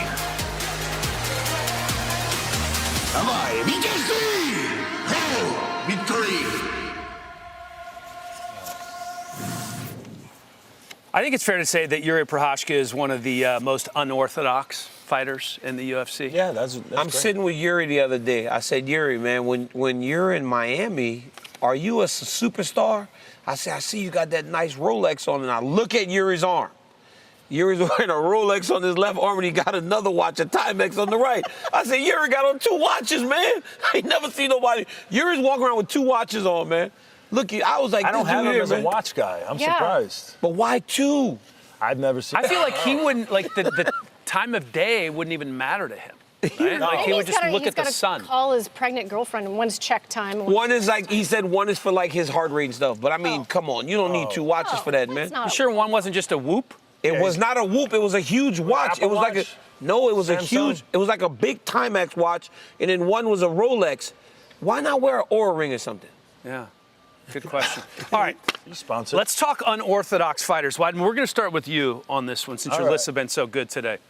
Okay, strikers, most unorthodox strikers. Yeah, strikers, yes. Okay, number 3, I'm going Sean Strickland. He's got that Philly shell, especially when you see him start bringing up his lead leg and his rear leg, as looking for his little front kicks. It's pretty awkward, and he's very hard to hit in that Philly shell. Yeah. Then I'm going Yuri Prohaska because he's the type of guy who probably does everything that his striking coaches tell him not to do. He puts his head right into the pocket, and then as soon as his head's in the pocket, he just relies on God and his spiritual feeling from God to tell him where those hands are coming and just slip and rip hard. Comes from weird angles because his hands are down. And then at number 1, I got Dricus du Plessis. Yeah. Even though we've seen him lose to Chimaev, he hasn't lost striking. He hasn't lost on the feet. He's beat some very good strikers. Adesanya, beat Whitaker, and it never looks pretty, but he gets the job done. You and I basically have the same list. Really? What strikes me about like DDP and Yuri to some degree, there's times where they look completely out of balance, and yet it always works for them. Yuri's stance is like ridiculously long, ridiculously. That's why his lead leg gets chewed up so much. Yeah. And Dricus's footwork is sometimes very awkward, but it works for them. I mean, 31 finishes out of 32 wins for Yuri Prohaska is amazing. He finds a way to be tactical in stuff that looks very, I don't even know if awkward's the right word. It's just unusual. It's not what we're used to seeing. It's hard. It would be very difficult to teach. We'll put it that way. Oh, 100%. It would be impossible to teach. Yeah. Okay, for me, number 3, I have Dricus du Plessis. I think that we, for years, have told him that what he does is not right. Not true. Yuri Prohaska, because Yuri actually stands in there with his hands down, in range to be hit. Yeah. And he doesn't get hit. And he's like moving his head side to side. It's very awkward and unorthodox, but it works. Also because he throws with his hands down, and he has tremendous power. And Corey Sandhagen, right? We all talked about Dominic Cruz and how Dominic Cruz was so effective with his stance switches, the way he would turn, pivot, and move. Sandhagen does the same thing at a point. We were saying that Sandhagen actually fought like Dominic Cruz. But now it's because we see Dricus and we see Yuri, you forget how different Corey's approach to striking is. I think Corey's the most unorthodox guy there is to prepare for in the entire UFC. I don't think he's that unorthodox. Oh, you're crazy, bro. Switches stances, throws with his hands down, moving off an angle. It's like Dominic. It's very hard to get ready for. He throws knees out of nowhere. Even the knees out of nowhere, like just the knees. Like when he hit Frankie with that knee. Hold on, can I give you the right list? It doesn't look awkward. How about one guy that you guys all left off? You ready? Alex Pereira. No. Michel Pereira. Yeah. Oh, yeah. Right? Like guys doing flips. No, but but that's the thing, right? But that's the thing, right? Michel Pereira did that. It's not like he does it all the time. It's not like his fighting style. There are just moments in the fight where he does weird stuff. Yeah. Right? I'm also not entirely sure how super effective it always was. I thought it was effective in the beginning. In the beginning when the competition was the competition wasn't great. But do you remember when he went on that 7-fight win streak? Yeah. He went on that crazy win streak for Well, a while. I'm glad I threw him up there for you guys to acknowledge. That was good. I'm also glad. And also, wait, I forgot one too. We want to Hannah say it really Cipher. quick? I forgot Hannah. Is it on your list? Somebody gave you that one. I forgot Hannah. Polymarket bet, like if DC No, I brings forgot up Hannah Cipher. Cipher. I forgot that she was a tremendously unorthodox striker. Yeah. All right. Well, that's the only one that's different on my list. I have Yuri on there, obviously, and Drikas as well. And Yuri is kind enough to join us now, one half of our main event in the light heavyweight title fight. Yuri, thank you. I know you have been busy this week and you call these interviews necessary, so thank you very much for being here with us. You've also talked about the fact that you might want to start a little faster in this fight than maybe you have in the past. Does that mean bringing the chaos early in the first round? For me, it's not necessary to bring the chaos, and that mean for me, it means to start more, be more precise and active. More action from my side to my opponent, because from my last fight, I fought. My start was really slow. I waited for Khalil. I waited for the counter. I waited. It was first round was about the waiting too much.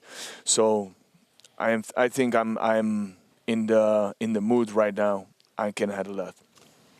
Yuri, yesterday at the press conference, you and Carlos were obviously very respectful toward each other. You have been all week. But was there anything that you can take away when you did the stare down, when you guys are finally face to face, so close to each other? Is there anything that you read energy-wise from that?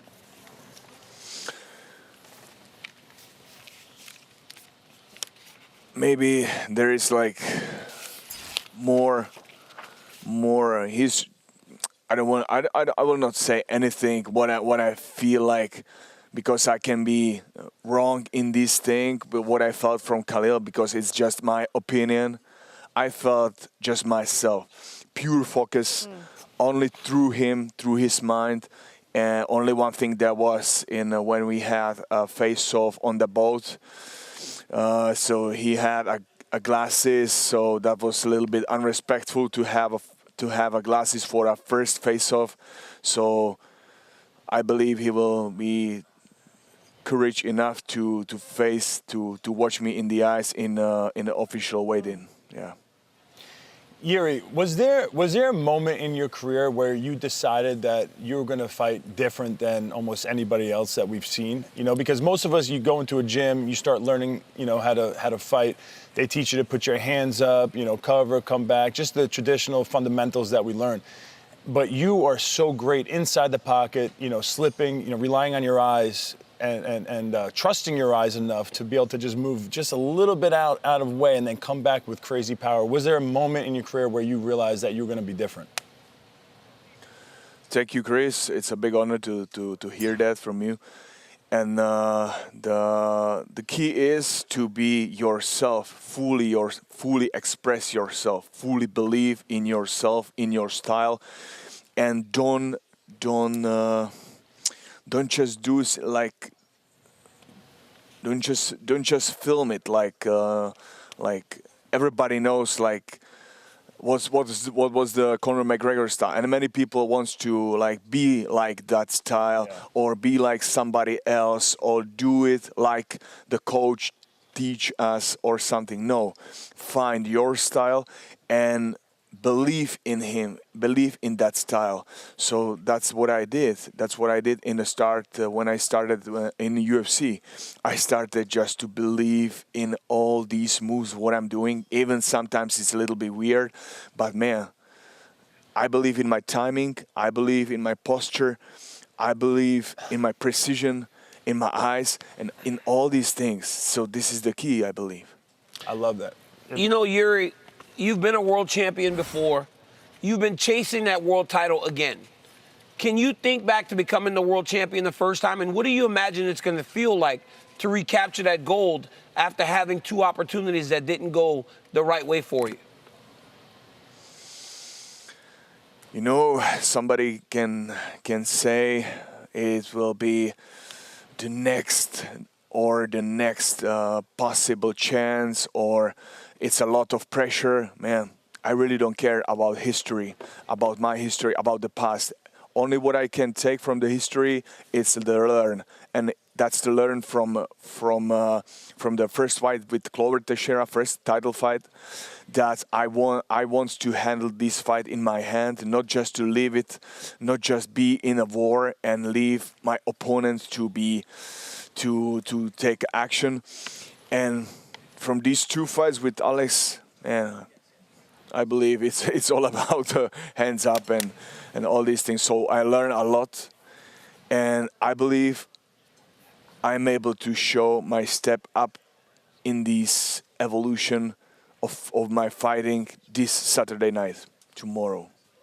Well, Yuri, we're certainly looking forward to seeing you out there. This entire card is built around you and this title fight. Thanks for taking the time to be with us. Thank you. Pleasure. God bless. Yuri Prohaska is sporting a newer haircut than we've seen, right? That's even shorter than we saw him on Embedded and all that stuff during the week. All business. Looks great. It looks great. But it does bring to mind best haircuts in the UFC. Can I go first? Let's start with you on best haircuts in the UFC. You don't get to go first. Number 5, I feel like is a strong number 5. I have Rose Namajunas. When you are a confident woman and you can go full G.I. Jane for, I mean, how long has she had her hair like that? 10 years now? Yeah. That's amazing. Patty Pimblett, Everybody of loved her course. when she was on the Ultimate Fighter show and she had long hair too, though, right? Yeah, but like when it takes a confident woman to just I agree with that. Screw it, I'm done with this BS. Patty Pimblett, they literally have wigs, obviously, for his hair is part of his brand. You have to have Patty on there. Diego Lopez. I love Diego Lopez's hair. He's got this, when he moves his head and the mullet just flies in the wind and the sweat whips off of it. You should see when he's playing blackjack. Oh my gosh! I've heard it's wild. He plays blackjack like he fights. Was his mullet whipping in the wind? He gets hit with a bad hand. He doesn't just like down bet. He's up betting. He's hitting on 16s against 6s. He's out of his mind. He doesn't care. Yeah. You got to have Sean O'Malley on there, of course. Another big part of his brand. I mean, a big part of every fight week is watching him get his hair done. And then maybe not Yuri anymore, but Yuri for a long time, very unique. The top knot, the taped up top knot. The samurai. Samurai hair. All right, I have some similarities and some differences. I forgot about Diego. I don't know how I forgot about Diego. I didn't forget about Patty and Sean. I have Yuri when he's on there. Charles Johnson has one of the more unique haircuts. I almost put him on that. I thought DC would absolutely roast me if I put. So you got to put Charles Johnson on there. And boy, Charles Johnson head look bad. And you can't have a hair list involving the UFC but we're talking about him, without Hunter Campbell. Hey, bro. That's the best head of hair. Are you kissing up to the that's all of the UFC. You know what happened? He called his first fight at an actual event the other day. And now this guy is, boy, you got some brown on your nose, I don't know that Hunter makes a lot of production decisions, so you can stop. I mean, stop, Zach man. Candido has a really nice haircut, too. Oh, my God. Candido was out to, I mean, you were out to dinner with him last night. This guy is just a brown nose. This guy is just, oh my God. Sick to my stomach. There's literal shit on your nose. Hey, just because you guys didn't get invited to dinner, you know what I mean? That's crazy. I didn't get invited tonight either. And they're going to Colt, my favorite restaurant in Miami. I didn't either, if it makes you feel better. That's crazy work. You're up. I'm up? Okay. All right, number 5. Hey, Tracy Cortez, boy, her hair be looking good. It's so nice all week, long, and then she get the crazy braids on fight night. She get those sick-ass braids on fight night. Cortez goes from long hair to braids. Number 4, Diego Lopez, for all the reasons. Hey, what about Aljamain Sterling with the little ramp? I mean, a nice, clean Rakim, you know, like Rakim back in the day. Cody Garbrandt has great hair. He always had great hair. And Sean O'Malley at number 1. I left Patty off, but I can't believe none of you guys put Aljo. That nice. You know how hard it is to get that haircut when it's double-sided like that? That's hard. I feel bad. That's O'Malley's haircut right there. And it's different every different colors too. I got Sean O'Malley Do you know number how one. long it takes to get your hair dyed that brightly? And braided. And braided? Yeah. You got to take it very serious. Between the two, that's like a 12-hour. But again, like that, but like that works, right? Like that works for Sean O'Malley. Sometimes people do get a shtick and they get things that might not necessarily work. I just pictured That you works. I just pictured you with that hair. Can I? Sean O'Malley? Oh, God. Can I ask you a question about Sean O'Malley? Imagine with Sean O'Malley's Oh, my hair. God. Would Sean O'Malley be Sean O'Malley? Without, I know he's a great fighter, but that hair kind of like It's a lot. is who The he tattoos, is. the hair, it all In the works. Contender Series, you go back and watch that interview I did with him, or just his fight. He has so few tattoos. Yeah. His hair is not dyed. And we're talking, now he's not ever huge on the mic, honestly. His personality is more on his social media and like the way he presents himself. But like that interview with him, he's just Sean O'Malley. And then he met Snoop. And then he became the Sugar Show. Oh, yeah. And like, Well, So you don't think he was resonating at that point? No, he had an well, unbelievable I mean, knockout, but it wasn't his like this. knockout was insane. But Yeah. I think it took the knockout on Contender Series and then Snoop And yelling, what did he- O'Malley! Let me ask you a question. Yeah, yeah. What did he look like? A person looks from like- where? With a he couple looked like tattoos. one tat, right? bad He hair. looked like Screech. But yes. Oh, that's dirty. He was, That's- no. But like where That's not a nice like thing to yeah, say. also like where he looked like he came from in Montana, like a certain housing place. Big Sky, Montana. You saying trailer park? No, I never said it. You said it. I said it. I never said it, You Chris. guys. I'm Because just led saying, me to Chris. that. I never said have it, you- Chris. You said it. There's nothing wrong with that. I'm just saying I lived in a trailer park, but I'm saying that he just looked like a kid that didn't have much and he was trying to make a way. And then he got the ability to build that personality. Yeah. So to answer your question, no. Yeah. He isn't Sean O'Malley without the bright hair and the tattoos. And the Pink Lamborghini. And the pink Lamborghini. Yeah. He Yeah. isn't. He literally is like oh, there it is. You say you want to see him with the hair, huh? That's like There I Carrot go. Top. There I Oh go my right there. God, bro. Who do you look like right now? You look like Carrot one of those- Top? Carrot No, Top. no, you Carrot look like Top. one of those I don't know, some comedian that I can't Hey, remember. look at that. You're thinking of Carrot Top. Oh, no, I'm not thinking of gosh. Carrot Top. That's It's Carrot Top, bro. No, not thinking of Carrot You Top. look like a comedian with long red hair. There's It's Carrot literally Top. no one else. No, that's- There's literally no one else. No, it was just, any hair could have went on your head, and now I seen your face in a different light, and that's what made me think of somebody else.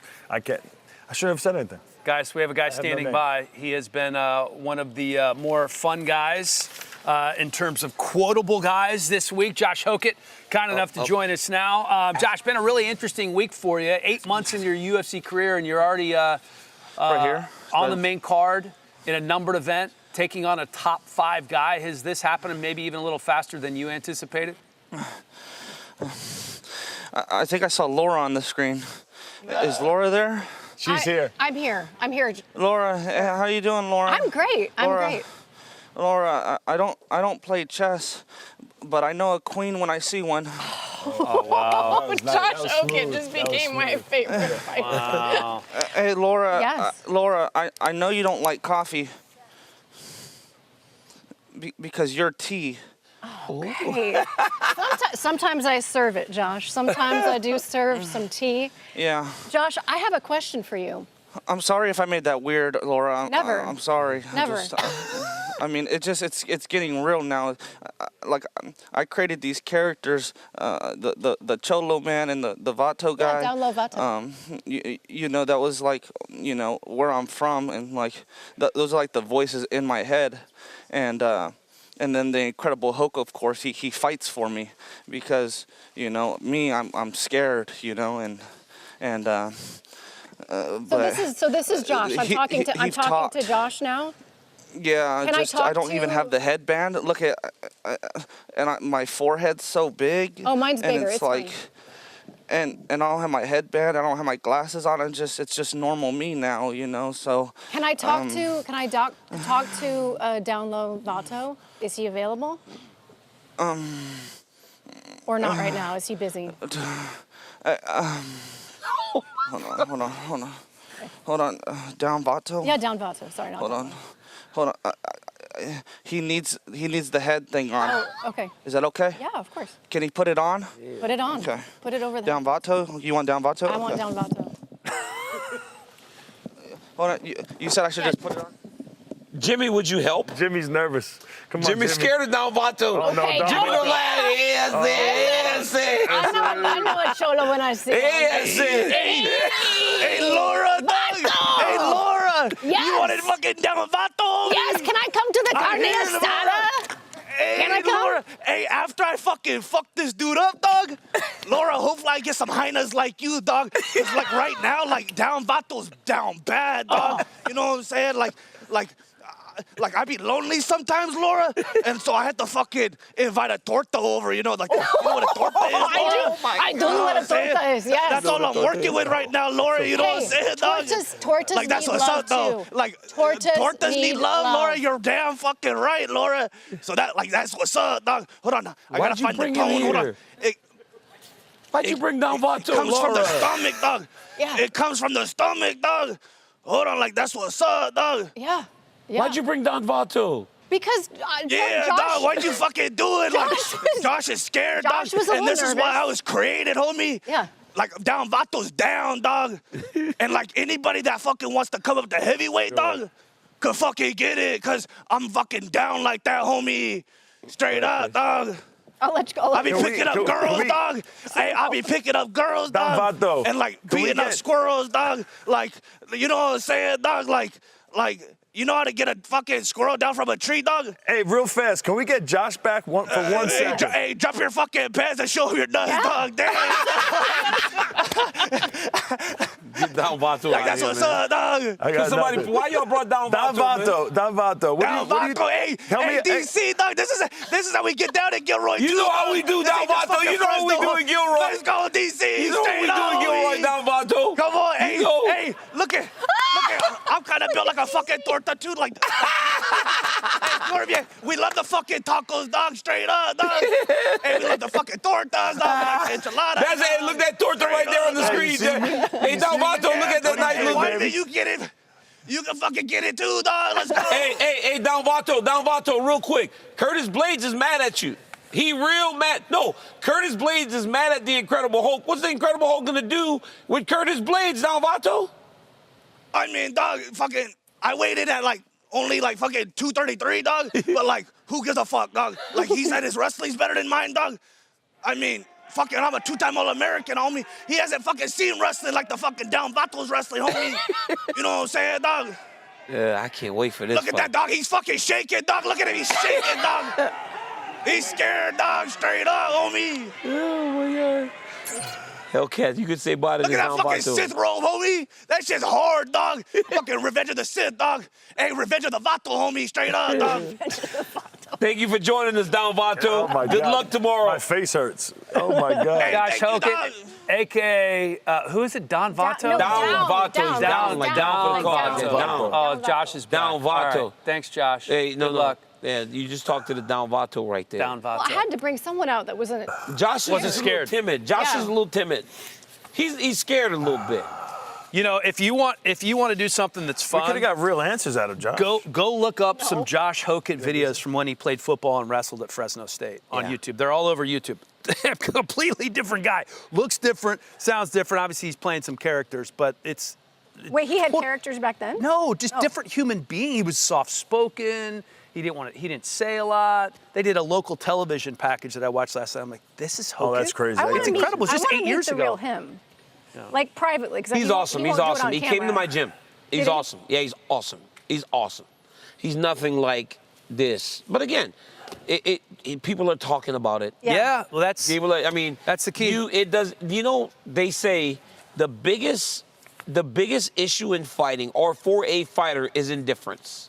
If people are indifferent, this guy's on the card, I'll watch it. That's a problem. You want them to either love you or you want them to hate you.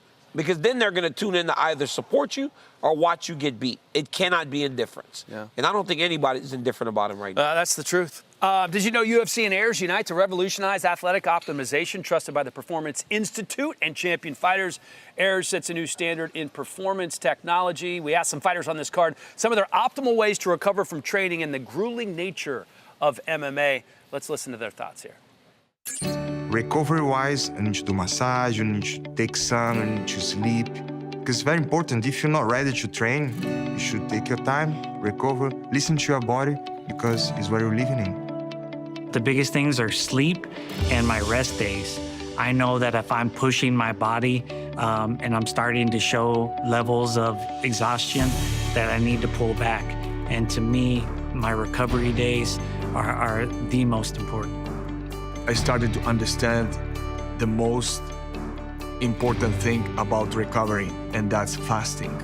That's fasting, and it heals your body much faster than anything else. So start to do fasting, meditation, all is here.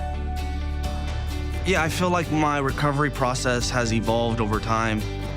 It's in the details of stretching, rolling out, ice baths here and there, even with some, sauna work sometimes. But I'm big into stretching and rolling out the muscle. Talking right now, the real one. UFC and Airs unite to revolutionize athletic optimization, trusted by the Performance Institute and champion fighters. Air sets a new standard in performance technology. All right, you guys have your whiteboards? Yes, we do. Yes, we do. We're doing a little Who Said It trivia. All right. This is the question. Okay. Is there no wheel this show? There is no wheel. There is we no have wheel. The wheel, I think, might have got retired. You have to ride the. We want it wheel. back. Yeah. Okay. Who said this? Was this Yuri or an anime character? Okay. Okay. That's who It's gonna said. be hard. Yuri Oh, yeah, or an it's gonna be anime hard. character. This fight will be in my rhythm. This fight will be in my rhythm.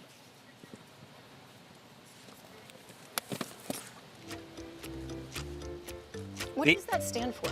I have no idea. The answer is Yuri. Yep, I got it. All right. I got it. What was that? Yuri, BJP.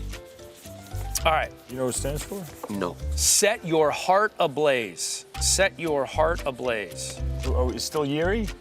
Yuri Is this or Yuri or an anime character? It's very spiritual. All right, turn them. The answer is anime. Oh, look at us. Now it gets harder because we're all guessing. Okay. Every time your spirit have to be stronger than your body. Every time your spirit have to be stronger than your body. Is it Yuri Prohaska or anime? It is Yuri. Yeah, DC got it wrong. I did get it wrong. God. Dan, you have to hold your paper up. Oh, I am not. Oh, okay. That's. I'm not a dishonest. Yeah, I got Laura it right. and, I got it right. Laura I got and it Chris right. got it right. I got it wrong. Way to be honest. All right. Feel pain, accept pain, and no pain. Yuri or anime? Turn it. That is anime. Let's go. Legato. Oh, I'm in the lead. Onegato. You better pull it together. All right. I love Onegato. Next up, touching the essence of death. Touching the essence of death, Yuri or anime?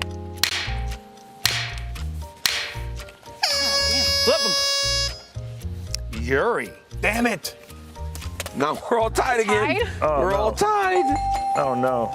Live by the present, pure present moment. No thinking, no feelings, no emotions, no pleasures, no nothing. Yuri or anime? Yuri. Damn it. Senko's up. Thought it was too easy. No, we're tied, me and Laura. Oh, you are? I gotta make a comeback. Are here. we? You don't have enemies? No, you lost No twice. one has I lost enemies. one. There's no one who's okay to hurt.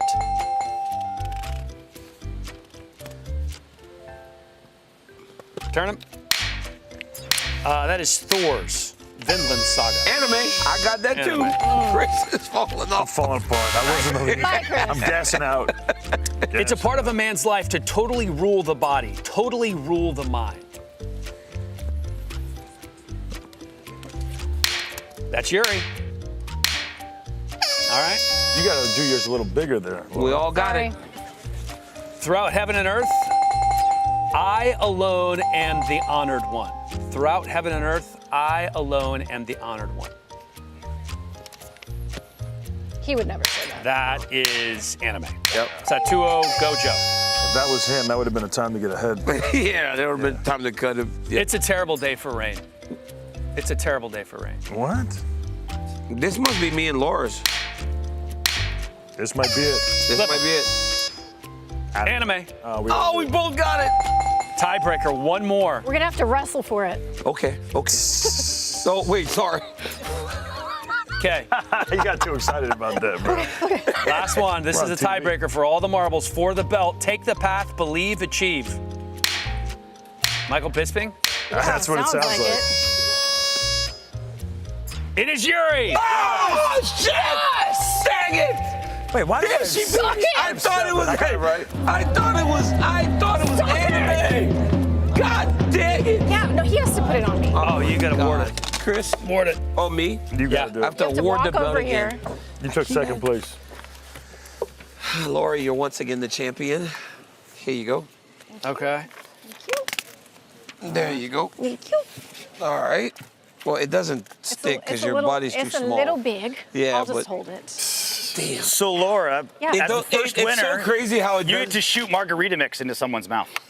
Oh, hit him, please. I got the desk show. You don't. I can't drink. I have the desk show with you, and Yes. I can carry So you guys saw it on Wait, bed. you're close to me. What are you doing? Go, Chris. All right, I have to stand up. Oh, margarita mix. Shoot it in his face. Can we get some music for this? Not the first time Weidman's been shot in the face. Get over it. That is disgusting. What do you mean? Glad You you crossed the weren't- line. Yeah. You crossed the line. Get over here. Go over there, Chris. Someone get a clip of this. You ready? Yeah. Bro, that is dangerous. You're hitting my tonsils. That's like an airsoft gun sitting down my freaking throat. I'm gonna die. Take one more. Take one more. That goes a long way. Did anybody practice with that before they Do decided to another one. Let me see that again. That was crazy. Bow, bow, bow. That's a burst. That was no joke. Bow, bow, bow. Tonsil stones. That out. was not easy. That was crazy. Can I shoot Helly? Can I shoot Helly? No, I can't do that. Come on, give Helly one. I got important stuff I'll just today. do it for a little No, bit you can do further one. away. Do one. Come on, do one. You got golf. You go first. No, he I'm goes not first. going first. You guys go both first. gotta You do it go one first and time. I'll I asked for you. I asked for you first. Let me do it. Let me go. Hey, what if I shoot it from here? No. Then It like I'll shoot in the air and catch it. Watch your computer. Watch your computer. Watch your computer. Watch your computer. grab it. It's gonna go everywhere. Watch your computer. Watch your Yeah, computer. This thing is awesome. Just a little dribbling. You got the dribbles. Oh, shoot. Yeah, this Now get I'm sorry. I was trying to get you. I was trying to. No, don't shoot me. Don't shoot me. No, I'm Get him. out. Get him. Get him. Oh my God. Oh my God. These things are Yeah. Those are awesome. vicious. Yeah, they're pretty cool. Oh, my God. I can't get All sticky. right, put the so I guns don't- down. We smell like liquor now. I know, right? All right. Come on, Chris. Nope. Have you I guys- already did it. I already did it. Stop. Stop. I just trained with the FBI. Oh. I know how to disarm you. I'm not going to shoot you. I'm not going to shoot you. I'm not going to shoot you. Put it down. Put it down. I'm about to shoot you now. Put it down. Now I'm about to shoot you. All right, Stop. let's see if Stop. jiu-jitsu No, stop. works. No, stop. Let's see if Stop. jiu-jitsu works. Hey, stop. Hey, dude, wait. Stop. Stop. I'm not going to shoot you. Are you ticklish? No. Stop. I'm not going to shoot you. Chris, stop.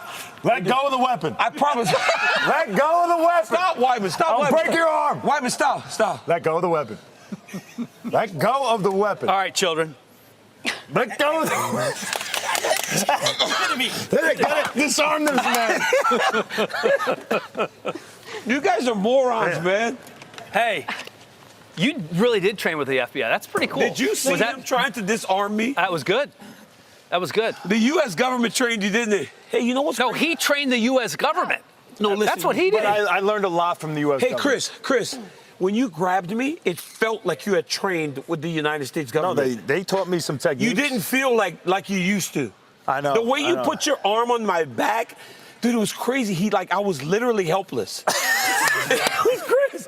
He did a good job It's with just you. technique. It's simple techniques that you use. That's not for why we're lethal the greatest force. country in the Non-lethal world. force. That was a non-lethal force. That's why we're the greatest country in the world, because That's you right. can put a guy like me down like that. Yeah. If Laura had my skills, she would have been able to do that to Yeah. you. I just can't go. She has to go I have train to with go the back FBI. to DC's gun, just going. Poor guy. See that? Just a Poor little guy. dribbly. So sad. My gun. All right. You guys have seen that. Hey guys, we're on Paramount. We need to be better. Have you guys seen that trend on TikTok and Instagram, like what I was like in the 90s? Yeah. Yes. I was a real gangster. Yep. So was I. All right, so we're I wasn't. We can't play the Goo Goo Dolls song, I guess, because of rights issues. We can't afford it on the weigh-in show. what? Oh. No, can't afford it on the weigh-in show. There's a song? Clearly. Yeah. We spent all our money on squirt guns. Hey, is there water? Is there water to wipe off all the So we're doing our own version today. So you're going to look into the camera, and they're going to play the music, and then you're going to talk like you would have talked in the 90s. No? Oh, just look at the camera. I'm looking at the camera. Oh. It's that one. It's that one. Still looking. All right, where's the music? This is I just keep staring at the camera? Yep. Am I going to get squirted? Am I going to get squirted? Yeah. Oh, he was so cute. Oh, he looks like CJ. He looks like CJ. Wood was like in the 90s. Wow. Oh my gosh. Oh, he started looking strong when he got to high school. That's when he got on the steroids. Freshman year. Oh. Did you give him all these pictures? Yeah. My mom. Jesus, Chris, that was great. That's pretty good. Oh, he was such a cute kid. Oh, this is going to be good. Oh, Sanko. my gosh. Goth era is coming out. Here we go. Am I supposed to just look? Yeah, just stare into the camera. Yeah, he's supposed to think, what were you like in the 90s, Laura? Oh, that's right. You're supposed to do that. Oh, God. And here it goes. She's doing so good. She is. She deserves it to come on now. Yeah, yeah. We can send it any second. Oh, she's hot! That's funny. Oh, my God. You were so good in the mask. I wasn't. You were so amazing in the mask. Put this stuff in my hair? That's so stupid. I don't want to do this. I've just decided I don't want to do this either. Because I'm like, how did they get my pictures? Oh, who's this fat guy going to be? Okay, here we go. Belichick. Thinking back to the 90s. Did you say Think back Belichick? to the 90s. I don't want to see this. You just gotta be more thoughtful, Dan. Dan, I bet you're going to look so young. You're going to look so young, dude. I can't wait to see you. Like Ricky Schroeder. Oh, my God. You don't look no different. You're the same guy. That was you in the 90s? You were 50 in the 90s? Bro, that's not a miracle of plastic surgery. I mean, you were 50 in the 90s. You haven't changed it. You got my younger. Instagram page. He's Benjamin Button. Look at that. Wonder Boy. Yeah. Oh, wow. I really still can't understand how you got your wife. She is so out of your league, it's crazy. Yeah. She is so out of your league. You got to punch up, DC. You got to punch up. It's crazy. All right, let's go. They did a good job with the plastic surgery. Let's look at mine. See this? Who's this going to be? Look at that smile. Here I go. Where I wanna be.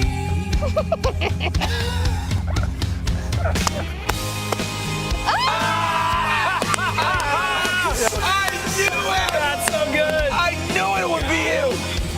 I don't want to be him anymore because I heard some stuff about him. Pretty good.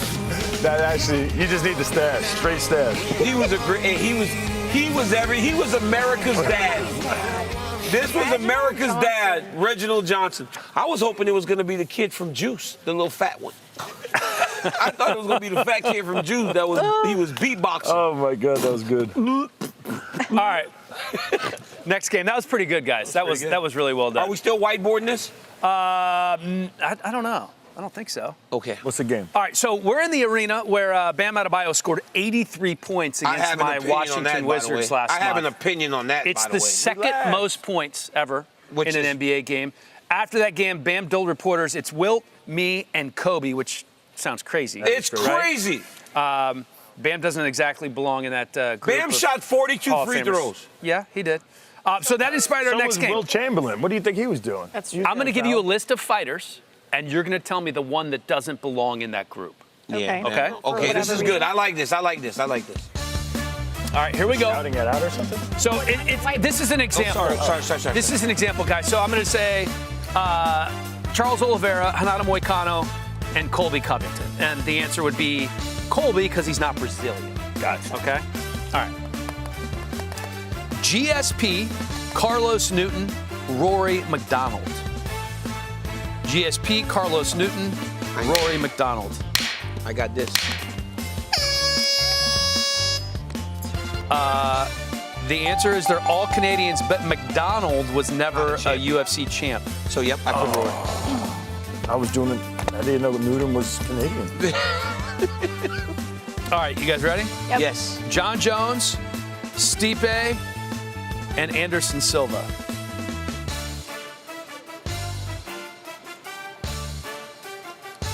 Okay, turn him.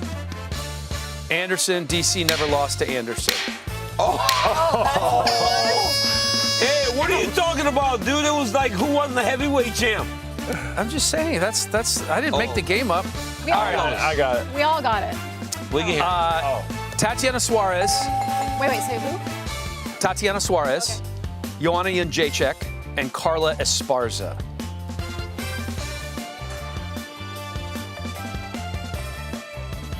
All right, turn him. Wait.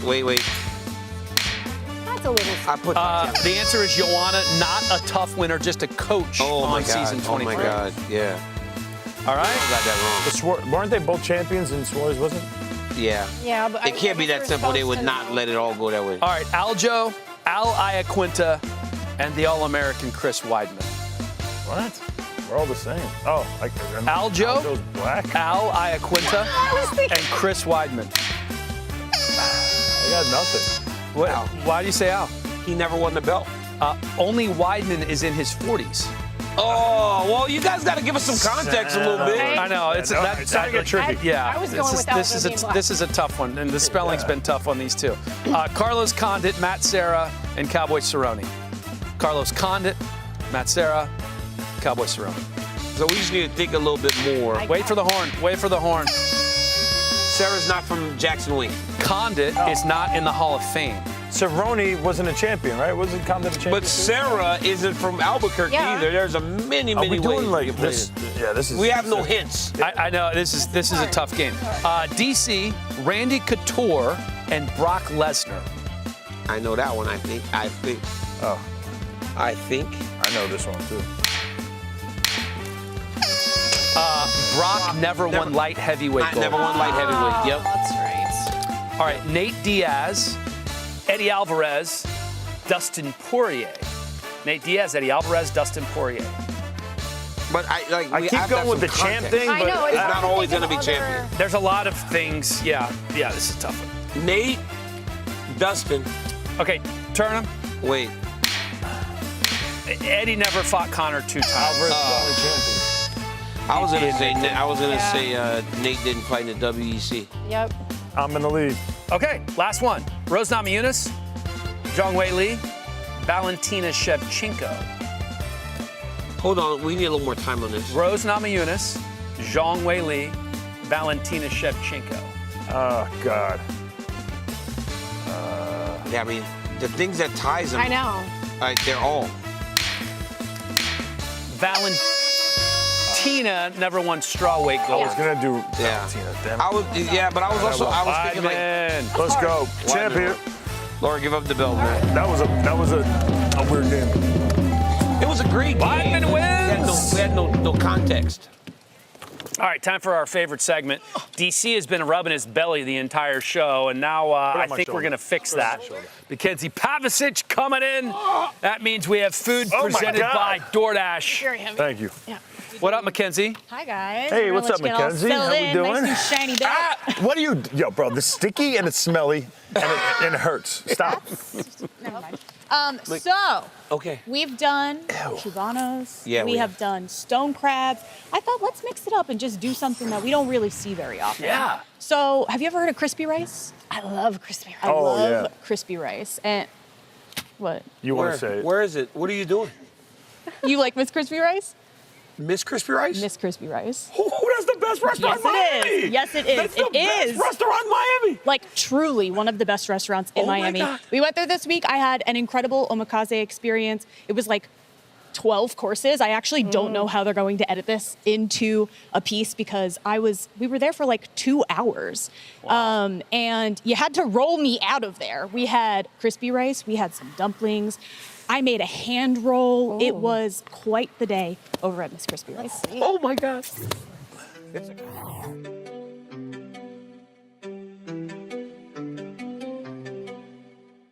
All right, well, Miguel, I thought this was Miss Crispy Rice. We got a lot of options on the menu. Yes. And you're going to walk me through a hand roll. First of all, you have to do a bowl of rice, and you spare it.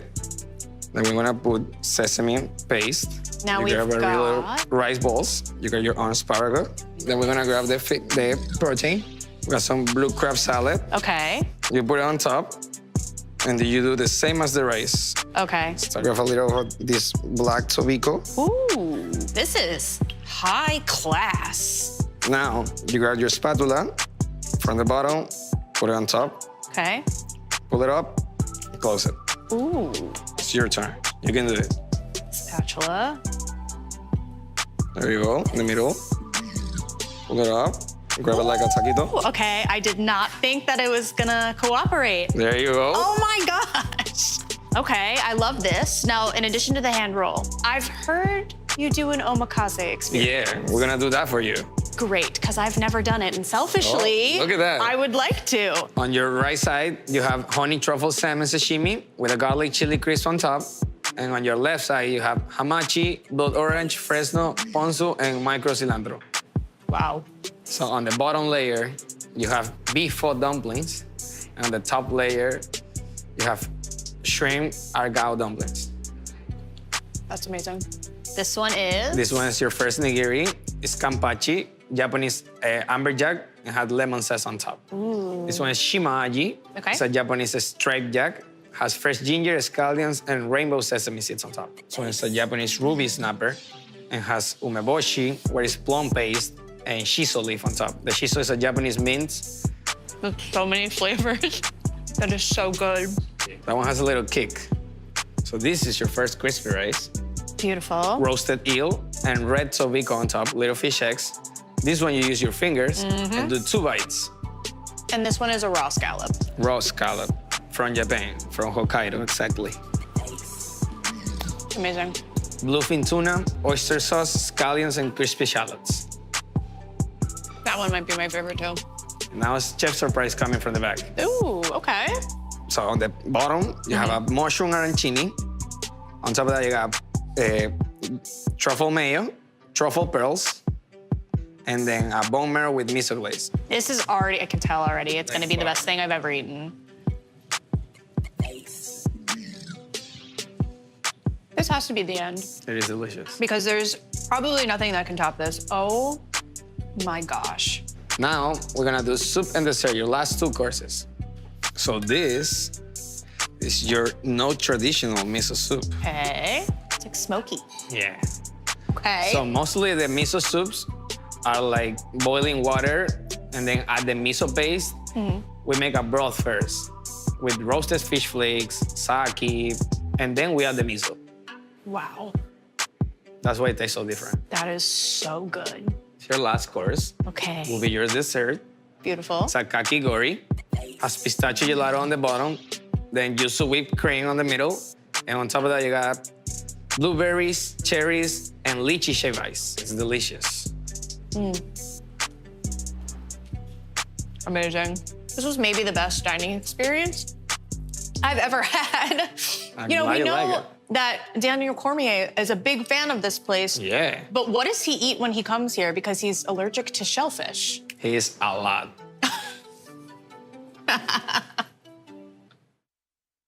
Hey, dude. Hey, look at that. Look at that. Oh, my. Oh, my God. You guys like that? Oh, this is so This good. stuff is so good. DoorDash, the official on-demand delivery partner of UFC. Purchase now on DoorDash, the official on-demand Look at that delivery partner. steam. Oh, dumplings. Straight for the dumplings for DC. Those. Oh, that's good. I mean, you just inhaled that. Like, you didn't even give it a second to cool off. He's taking the whole thing. What? I love it. I love We're it. sharing it. Well, Andy, You're not gonna give me any? There's 3. You can eat sushi out. Yes, there's another one on the bottom. Oh, my gosh. making a return to the stage. That open, hard act to follow. So welcome back. Thank you, thank you for having me. Thank you so much. Hey, RJ, is there a beer or something that we can drink? Chris Medea The opening act was all about Daniel, but can I take one 1 second and talk about the mensch of Chris? We're actually, sorry, hold on. We gotta give our moment to Chris Padilla, and then we'll come back, and we will yap about Chris Weidman. Oh, yeah. We missed earlier. He was 2 over. He was 2 over. Saves it. Keep cutting. 58. He must have got close if he's taking the curtain of death. Where's that squirt gun? Don't do it. I'm scoring you once. No. Don't do it, Chris. All right, let's see how much he weighs. Look how he has to keep his damn hands up now. This is messed up. Back in the day, I don't know who did you didn't that. have to keep your hands up, right? I don't think it's looking good for Padilla. Not a happy look. What did he? I didn't hear. Dude, Dad, run over there. Here, bud. How was this one? I'll share with you. That's good. It's hot. It's really hot. It's really hot and it's really good. hot. Yeah. Did you see the steam come off of that thing when we opened that? It was so good. Oh, he didn't lose any weight. Oh, wow. He weighs in exactly the same at 158. I mean, he didn't. So fight's going to go on. He's going to be docked 20% of his purse. So all the fights are going. These dumplings are so good. You take a fight on short notice. 3 weeks Hey, can we get notice to and Andy stuff. and Mr. Krispy Rice? Yeah, the world's greatest Daniel Cormier promoter, Andy, is back with us. Andy this is is back Andy. with This is us. delicious. Andy, what do you have to say? Well, thank you very, very much. I highly appreciate it. I'm glad you're all enjoying Miss Crispy Rice. We're in Coral Gables. We also have restaurants right here downtown like Poki and Dumplings Myanmar and Mr. Omakase. Daniel, how good is that shellfish-free beef dumpling? It's the best. I just want to take 1 second. As I was talking about Daniel at the start of the show, you have another real mensch on the stage, and that's this gentleman, Chris Weidman, one of the most accessible for fans UFC champions of all time. I was walking in Mexico City on the street, a window rolled down. It was Chris and offered me a ride when I barely knew him. This guy is a mensch and has been taking care of his fans for over a decade. Thank you, man. That is the Chris Weidman I'll we just know say and I'm love. slightly connected to Mexico City. If anybody ever has any issues over there, just reach out. The Old American will take care of you. Is that where that tan came Thank from? you. Thank you for remembering that. I was in Mexico. I was in Cancun. You're very tan. Gracias. Of course I remember, Chris. I never back down. That's right, baby. We won't back down. I love that. It's a mark of a good food segment, as they've all been lately, where it's like halfway done before we even get to talking to the food. I want to talk about the one thing that we don't have here is Crispy Rice. And it's a little tough to transport. You can't really make it here, but the Crispy Rice is what put Miss Crispy Rice on the map. So why is that just so popular here in Miami? So Crispy Rice is popular everywhere, and we are actually the first Crispy Rice bar in the entire world. There's been lots of restaurants that had hamachi, spicy tuna, or even avocado crispy rice, but we're the first omakase and the first crispy rice bar in the world to really feature crispy rice. So we're always in Coral Gables, and one of the things that I think makes us special is omakase is so expensive in Miami. You have to take out your children's college fund. You have to take a mortgage sometimes. Amen to that. All of our omakases are under $100, and they start at $67. So we're very family accessible. We encourage you to bring in your family as well. I'm surprised we still got Crispy Rice and omakase left after the way Mackenzie was in there eating. Did you see her? That didn't make no damn sense. I was like, what is going on? I told you they had to roll me out. Mackenzie. But don't worry, we're good. Hey, you know how good this food is? We have two of our producers, Lappy and Ricci, out here right now, and they're not out here to watch the show. No, they're out trying here to for get some of the right food. now. They have been Look at lurking. them. They have been. Come on. Are you guys eating now? You want to come on the Good show and thing take I some? brought a little extra. Hey, so Come you try guys one, don't Lappy. get it. Get over here. Come try it. The Come men try it. behind the camera. Without them, This is a huge moment. Hey, these guys don't. Hey, Richie, come on up. They don't Pulling even back do the curtain. anything on this show. They have nothing to do on this show. Richie, come on up. Big muscles. on the show Come on up. tomorrow. That's What a are they good doing shirt. here? I'm actually, you didn't put it in anything? the voice of God is in my ear It's good? saying that you guys have no It's business really good, being huh? up here because you haven't done anything. Hey, try but that that's one. good. Richie, get up here. Someone, Richie, get up here. Richie. Someone get the margarita. Richie, get up over here. Richie. Richie, get up over here and get a piece of that crispy. Get up. They have to get shot in the mouth. Try with a that. margarita gun. Hey, Lappy, it's good? Is it worth to come up here? Okay, give us the gun. wait, Lappy, no, give us the no, gun. no. You gotta take one shot to the face. Lappy, You gotta take one shot to the face. You still have to take one shot to the face. No, one shot to the face. You gotta take Just one. open, No, ready? you gotta take one shot to the.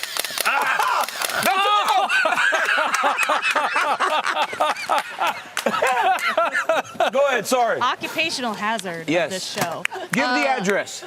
That was great. We have fun. This is 808 fun. Ponce de Leon, and you can find all of our brands on the greatest delivery platform on earth, DoorDash. Way better good. interface He's good, huh? than anyone else. Ace. I might Oh, have you're the a run man. for my money when it comes to the job. With that, with DoorDash. I know you couldn't eat all the What stuff, is that? but we brought you a little extra. We have more? Oh. Yeah, just a little something. If you got a tailgate here in Miami, you can get everything. Let's go. On DoorDash. Thank you so much. We in Miami, bitch. We in Miami. There has never been a more perfect cue for me to step away. Enjoy, Bye. guys. Hey, Mackenzie, Thank you, goodbye. Mackenzie. Great job. Mackenzie, Hey, thank Andy, you. Great job, We'll boys. see you tomorrow on About Last Fight. It was so good. Oh, yeah, we will. Hey, he's But good on the we'll mic. be without one of good our on the mic. people. Yeah, Wyman's is going to be working on another show, but we'll have Dustin Poirier with us. If you haven't seen About Last Fight, very fun podcast. We interview all the main event winners from a very comfortable setting in the locker room right after their fight. So check that out on, That was good. YouTube and all your audio platforms. All right, that was really good. Those dumplings. It is time for a little rent-free moment. Okay. Boys and girls, I'm going to start, and I'm going to start with the guy who has garnered more attention than I think probably anybody thought that he would have going into the week. That's Josh Hokit when he debuted on the Contender Series last year. This was his post-fight interview with Heidi Androl. There's only one person more incredible than the Incredible Hulk, and that's my Lord and Savior, Jesus Christ. Now listen, me and my new business partner, Dana White, have decided to get rid of this unentertaining heavyweight division. And instead, we're gonna create the Incredible Hulk division. But my opponents won't be these lazy, boring heavyweights. My opponents will be sex traffickers, pedophiles, rapists. Hell, you can even throw the transgenders in there. Line them all up, and one by one, I give them a good old American beatdown inside the octagon to show the world that there's consequences for these types of behaviors in America. Well, that was our introduction to Josh Hokit. Yeah. RJ, what do you have? Not quite as verbose as that. Curtis Blades at UFC 225 elbows Alistair Overeem to pieces. Not since Cain Velasquez has there been a heavyweight with this kind of ground and pound. He can wrestle, he can ground and pound, and that's a legend. Just getting That was torn nasty. to pieces. Don't let Curtis Blades get on top. I mean, he's 30 pounds heavier than Josh Hokit. Do not let Curtis Blades get on That top. is You think nasty. Hokit's losing? I think it's a tough fight. All right, my rent-free moment is Yuri Prohaska versus Khalil Roundtree, especially because Yuri Prohaska was losing the fight first and second round. Then you just seen him slowly start to take over and then completely just leave him at a puddle of his own blood. He must drop hit him so face hard. first. This was so nasty. Just put a beating on him in the third round. And Roundtree was so tough, but he stole his soul. That was crazy to watch. Guys, how about our guy Cub Swanson? UFC 206 versus Doo-Ho Choi was one of the most insane fights ever. It was veteran versus rising prospect. Doo-Ho Choi undefeated in the UFC at that point, and Cub Swanson, and he went back I remember that. and back and forth. That fight, ladies and gentlemen, is in the Hall of Fame for a very good reason, and that is one of my favorite Cub Swanson memories, man. Hey, what about when Yuri Prohaska spinning back elbows Dominic Reyes? Oh, my God. That was nasty. He literally throws the right hand he overthrows the right hand. So he's out of position, elbow, right? Just drops Reyes. That's when we understood that this kid that had came over from Russia was still, no, he came over from Ryzen, right? Ryzen. He comes over from Ryzen. He had beat everybody, finished everybody. We thought to ourselves, by the way, this dude right here is a real problem at light heavyweight, and not long after that, he's a world champion. That was right after Dominic Reyes had fought John almost Jones beat in the way John he did. Jones. Is he one of the best fighters to come over from another major Oh, absolutely. organization? He Well, has to do be. it, and He's he in a did it the fourth title same fight. way. That's what I'm saying. He did it the same way. It's like he came over and you think, He didn't well, miss he's a not beat. going to finish everybody, and that's exactly what he did. Yeah. Yeah. Yeah. Guys, we have a special guest. Yeah. Chad? Chad Ochocinco. Let's go. Let's go. Come on up, Chad. Get up here. Oh, I'm getting old. How you doing? Hi, nice to meet you, Chad. Fucking love you.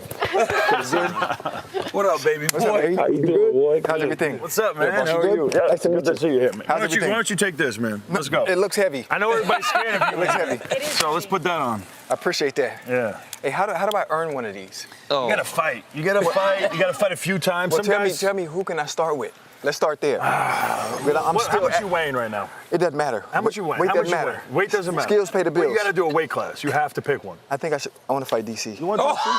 So you go any weight class then? It doesn't matter. All right, so you're good then. You can fight him. He'll fight you. Me? Yeah. I'm not fighting nobody. No? He's retired. You know, just think about it, right? Yeah. Right now, if you were to pick someone for them to fight based on my size and what you think my skill set is, who you got? I'm going definitely not Max Holloway. I'm going to Tiba Gauthier. Yeah? Tiba Gauthier. No. He is. I would not put him in there with You don't want to He's mess been with knocking people out. You don't think so? I would not put you in there with him. How much you weigh? Like fight? 200? Yeah, about 190. 190. A good 190. So like a welterweight. He would actually be a welterweight. You cut down to 170 actually. I don't want to cut down. Okay, so you I just don't got to do wanna one. Here's one cut. I got one. Who? Dustin Jacoby, former college quarterback, really good golfer, really good fighter. Good striker. Might be a fun matchup. I like You that. can't take a guy. This is the problem with y'all. This is why you and y'all. This is why y'all. No, with the I hands. never said Whoa, you. with the I hands. said these two, not you, Laura. This is why you two could never run a business. You're taking a guy that's an all NFL player, and you want to put him in with prospects and people people don't know. You put him in there with a star. You don't put him in. You right, Chad? I like yeah, that. You want to Chad? I like where you're going. You know what I'm saying, I like Chad? They where try to you're put you in there with a Tiba Gauthier and Dustin Jacoby. Yeah. You don't know them. I like that. It's a one-time thing. Yeah, it's a one-time thing. One fight. Give me one fight, DC. What you got? Adesanya. Yep. Let's go you and Izzy. I like that. See what I'm saying? I like that. See what I'm saying? Where's my camera? Yeah, right here. This one. Hey, Izzy. Adesanya, I don't want any excuses. No, this one. Adesanya, I don't want any excuses. Come get this belt. Come get this belt. Me and you, 5 minute, 3 rounds. Anywhere. Matter of fact, I'll come to New Zealand. Oh, okay. What do you mean? I don't have a passport. Never mind. Come to Miami. How do you not have a passport? Yeah, come to Miami. That would be fun to see. So you're involved with Fight Pass now. Yes. You're a Fight Pass ambassador. Yes. You have a new show called Fight Pass Showcase. Tell us a little bit about it. Well, obviously, Fight Pass, myself, I'm going to a few events starting here. I'm going down to Houston, and I'm going to submerge myself in the fight game as much as I can. Obviously, more so as opposed to just being an analyst. I want to be one of the first people to be an analyst, to be a pundit, but also fight as well. I want to make it interesting. I want to make it really interesting. What do you think, DC? No? Yes? Have you been training? Yeah, I've been training. I've been fighting all my life. Really? Yeah. Where do you train? Down here in Miami. I know where. Muhammad, you know where Tropical Gym is? Yeah. Tropical Park? Yeah. That's it. That's your spot. That's my spot. And you've trained stand-up, obviously, right? Yeah, I've stand up all my life. Any ground game? My ground game sucks. Really? Yeah. That's my weakness. Okay. So I'd be like McGregor a little bit. We need strikers. We need strikers. I'm a great striker. Yeah. Didn't you have a celebrity boxing match in Yeah, I wouldn't call it a celebrity because I fought an actual fighter. Oh, it was. Yeah, actually, yeah. He fights Brian Maxwell. He fights bare knuckle. I refuse to do the celeb thing. I don't like What that. about you and boy from the Steelers? James Harrison? Yeah, why don't y'all get I'm gonna beat his ass. Oh, God. Yeah, I don't try. I don't mean to curse. No, I'm sorry. you can cuss. You can cuss. Oh, you can? You can? Yeah. No, I'm DC, I promise you. Word to my mother. Yeah. I'm gonna fuck him up. Well, you want to bust his ass like that? Yeah. I don't like his face. I don't like the structure of his face. I don't like the way he talks. I don't like the fact that they call him Devo. He's huge. And the bigger they are, the harder they fall. I know. What are we talking about? I know. In the Bible, the story of David and Goliath. Yeah. What happens? Bring a slingshot. David takes him I'm out. David. What are we talking about? Some stones. I'd actually be interested in seeing that because we're talking about an actual real fight. We're doing 3 5-minute rounds. He's going to get tired. You're going to stay loose. So that's kind of where it gets interesting. Let me give you maybe one the guy's closer to your size. No, Adesanya. Well, no. What about Le'Veon Bell? No. You want to fight? You want to fight a real fighter? Yes, I mean that. He won James Harrison. James Harrison's not a real fighter. He's not a real fighter. No, but he won him. Like that's who he won. It'd be fun. I would really like the matchup with Adesanya though. I'm serious. I just don't want to put him in there with just a random person. It needs to be a star. Right. Adesanya is a good one. To be able to get the best out of me and what I can do, even though it's not my sport. But I'm good enough to survive and be able to strike. Ground game, this is crazy. Shaky. You know it's kind of crazy, right? Like because he believes this. No, this is not true. Everything starts with belief. Yes, but Chad, you can't fight. Remember, that was like when Max knocked out. I remember when you and Shannon had to put you in your place because Max knocks out Justin, and you like, man, I could last. You can't beat Max Holloway. I know. Listen, honestly, I probably could beat any of these individuals that do it for a living. Yeah. But I'm crazy. But one off, Chad, I'll get in there. I don't care. I know you will. I'll get in there. Let's go. I got one more that would be fun. Who? MVP. Oh, Michael Vick. Yeah, I'll fuck him up too. He's a problem. He's fast. He's doing all the crazy nice. kicks. Yeah, he's nice. He's so unpredictable. Yeah, he's so unpredictable. Yeah, his style is. I like him. I like MVP a lot. Yeah, he's good. You know, we're gonna be doing this for 2 hours later tonight. It's gonna be fun. I can't wait. I know. I can't wait. And matter of fact, I'm gonna stay on this end because I was supposed to be here earlier, but I live an hour away. But it took me 2 hours and 20 minutes to get here. Well, you should just come play golf with me in DC. Golf? I'm going to play golf. I hate golf. Hey, don't even tell people, man. Why you telling everybody what I'm about to do and what I play? It's what I'm about to do. I don't want to tell him I play golf. You just stole his street cred. Hey, man. Hey, man, don't be talking to people about what I do outside of this job, man. You tell them I play golf. Playing golf with that guy? Hey, do you actually like golf? Nah, I can't. Sometimes. I don't really like it, Chad. I just do it to go with him. I think I won't get into golf until I actively can't move the way I can. You know what I mean? Yeah. I'm still active. I'm still moving around. And golf is to me, it's obviously you can smoke cigars, which I'm a huge cigar smoker. But if it's not moving around, boxing, MMA, playing tennis, and I love soccer being my first love, I can't do it. I love soccer. My body has to be completely deteriorated and I can't run, I can't move, then I'll go to golf. Islam Makhachev told me I shouldn't play golf. Why? He said because you drive to the ball, you swing, then you sit back down. You burn no calories. You can walk. Islam said you don't burn no calories if you play golf. All right, Chad, we have a little game we're going to play. And I'm almost embarrassed to do this, but we are broadcast all over the world. Yes, sir. So there might be some UFC fans who aren't familiar with you from your heyday. This guy is one of the best NFL wide receivers to ever play the game. He's made 6-7 Pro Bowls. He's a 2-time first-team All-Pro, 7 1,000-yard seasons. So we're going to talk about some UFC fighters that would make good NFL wide receivers. Oh. Okay, we're going to pitch these guys to you, and you're going to have to decide if they would work, if you're buying what we're selling. Yes, sir. Okay? Based on the pitch. We're going to start with Senko. All right, Chad, listen. Are we going wide receivers only? Oh, we have to go to the chairs? Yeah. Okay. Oh, we're going to the Face-to-face. Oh, we're sitting in the chairs. We're gonna- Here, I'll hold your belt, unless you want to take it with you. No. Yep. Okay. It's heavy. I'm right here. It is heavy. Jesus. All right, here we go. Mr. Ocho Senko, Yes. thank you so How you much doing? for coming today. I Nice to meet have a proposal for you. Okay. I believe that Johnny Walker would make an incredible wide receiver. Okay, we're talking 6'5", all right? He cuts down to 205, probably walks closer to 250, put a little muscle on. But Chad, I came with receipts, okay? Because there's two things I know about wide receivers, and that's probably the only two things I know about wide receivers. You got to have ups, and you got to have flair and personality. We know that Johnny has the flair, the personality to carry the responsibility of such an important position. But I came with receipts about this man's athleticism, okay? So let me just quickly go through my Well, you phone. can't go to your phone. I can, and I will. Not during a meeting. I can, and I will. Chad, watch this video, okay? He's 6'5". Those pads are higher than his head.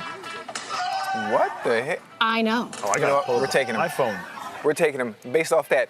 And you know what? When it comes to choosing players, Yes. GMs and scouts, the first thing they do, everything starts with the eye, the Yeah. eye test. He passes the eye test. Once you pass the eye test, we'll worry about the rest of that shit later. 100%. 100%. Hey, do you guys have video for the guys that we are pitching to Chad for him to because see who I they did are? the work. I did the work. How high was that?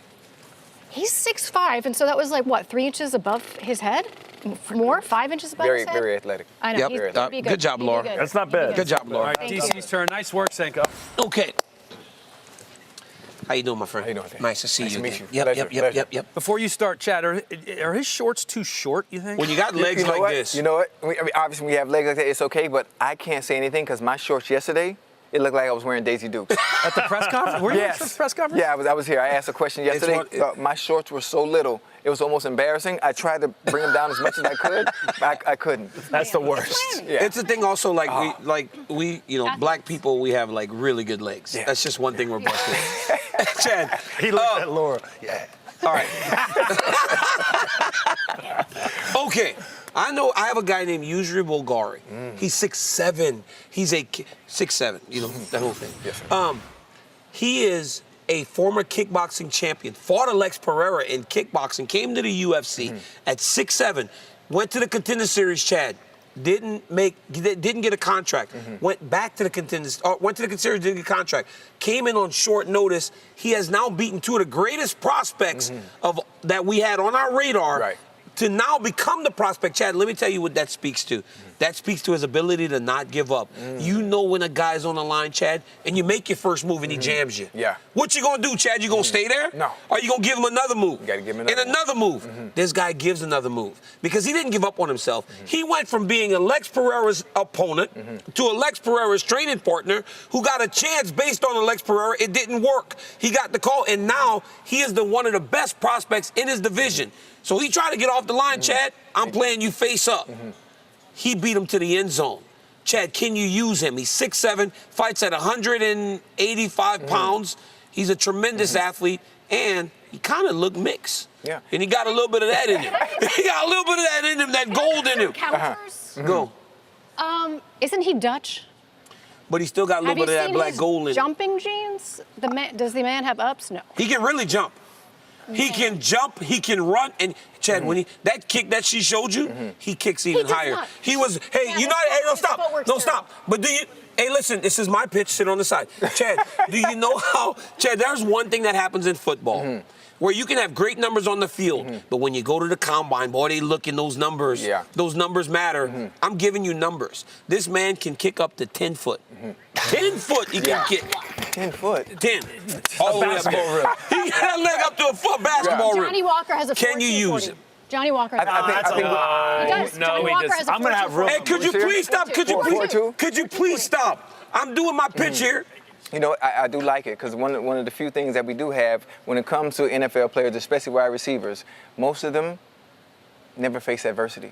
Most of them never have to deal with obstacles. You know, no, most of them do have to deal with adversity. Most have to deal with obstacles. And can you still prevail when things don't work out? Like you said, being able to read and react. Once you get pressed, once you get bumped, can you have another game plan to insert yourself in what you want to do? Yes. And he has that. He has something that you can't teach. It's called the it factor. Yes. I like it. You like him? Use him. He can use him. He can use him. We can use him. They sent him back to the minors shed, and he kept working. I like it. Honestly, I'm not going to have to say much. Yes. Because look at this dude. Look at this dude. You can tell a lot by the look of somebody. Okay. This is a Tiba Gauthier. Okay. Yeah. 6'4", 200 pounds. 6'4", 200 pounds. Fight at 100. He's straight African, though. He's straight African. I don't even know. He's never seen a football. He's never seen a football in his life. He's also not 6'4". Hey, he's straight African. He's not 6'4". He's 6'4". He's not. Sit down. You said that Walker has a 4.240, and you're coming over here with facts. But let me give you some real stats because in Africa, in Cameroon, they actually do combines for their athletes. He had a 4.5 at 200 pounds. Okay, I ran 4.5, so okay. 4.5 flat. I believe you were 4.57. Yeah. 38-inch vert. Yeah. 38-inch vert at 200 pounds. Okay.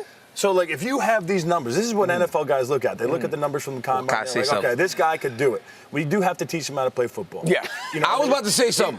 But there's a lot of wide receivers out there that are just really fast. No, I was about to say something. If he has a 40-inch vertical and runs a 4.5, 38-inch. Why is he fighting? Because he's most people that jump a 40-inch vertical and run a 4.5, they are playing football. Because he was too short for basketball, and they don't have football. Oh, you said he was 6'4". No, but 6'4" is Chad, he's lying, Chad. He's lying. No, how tall is he for real? 6'4". No, there's no way he's 6'4". I promise. Lying, Where's Chad. the producers at? I don't trust him. Hang on. Now, how tall is he? How tall is he? Hang on. Have you seen him? 6'2"? 6'1", 6'2"? 6'1"? Hang on. I'm looking him getting up. the height right now. 6'4". Oh, Don't yeah. you ever come in he's with 6'4". Not GBT. He's 6'4". No, it's Google. Topology says 6'4", actually. Oh, he is 6'4". He's 6'4", makes 185 pounds, jacked as you could possibly be.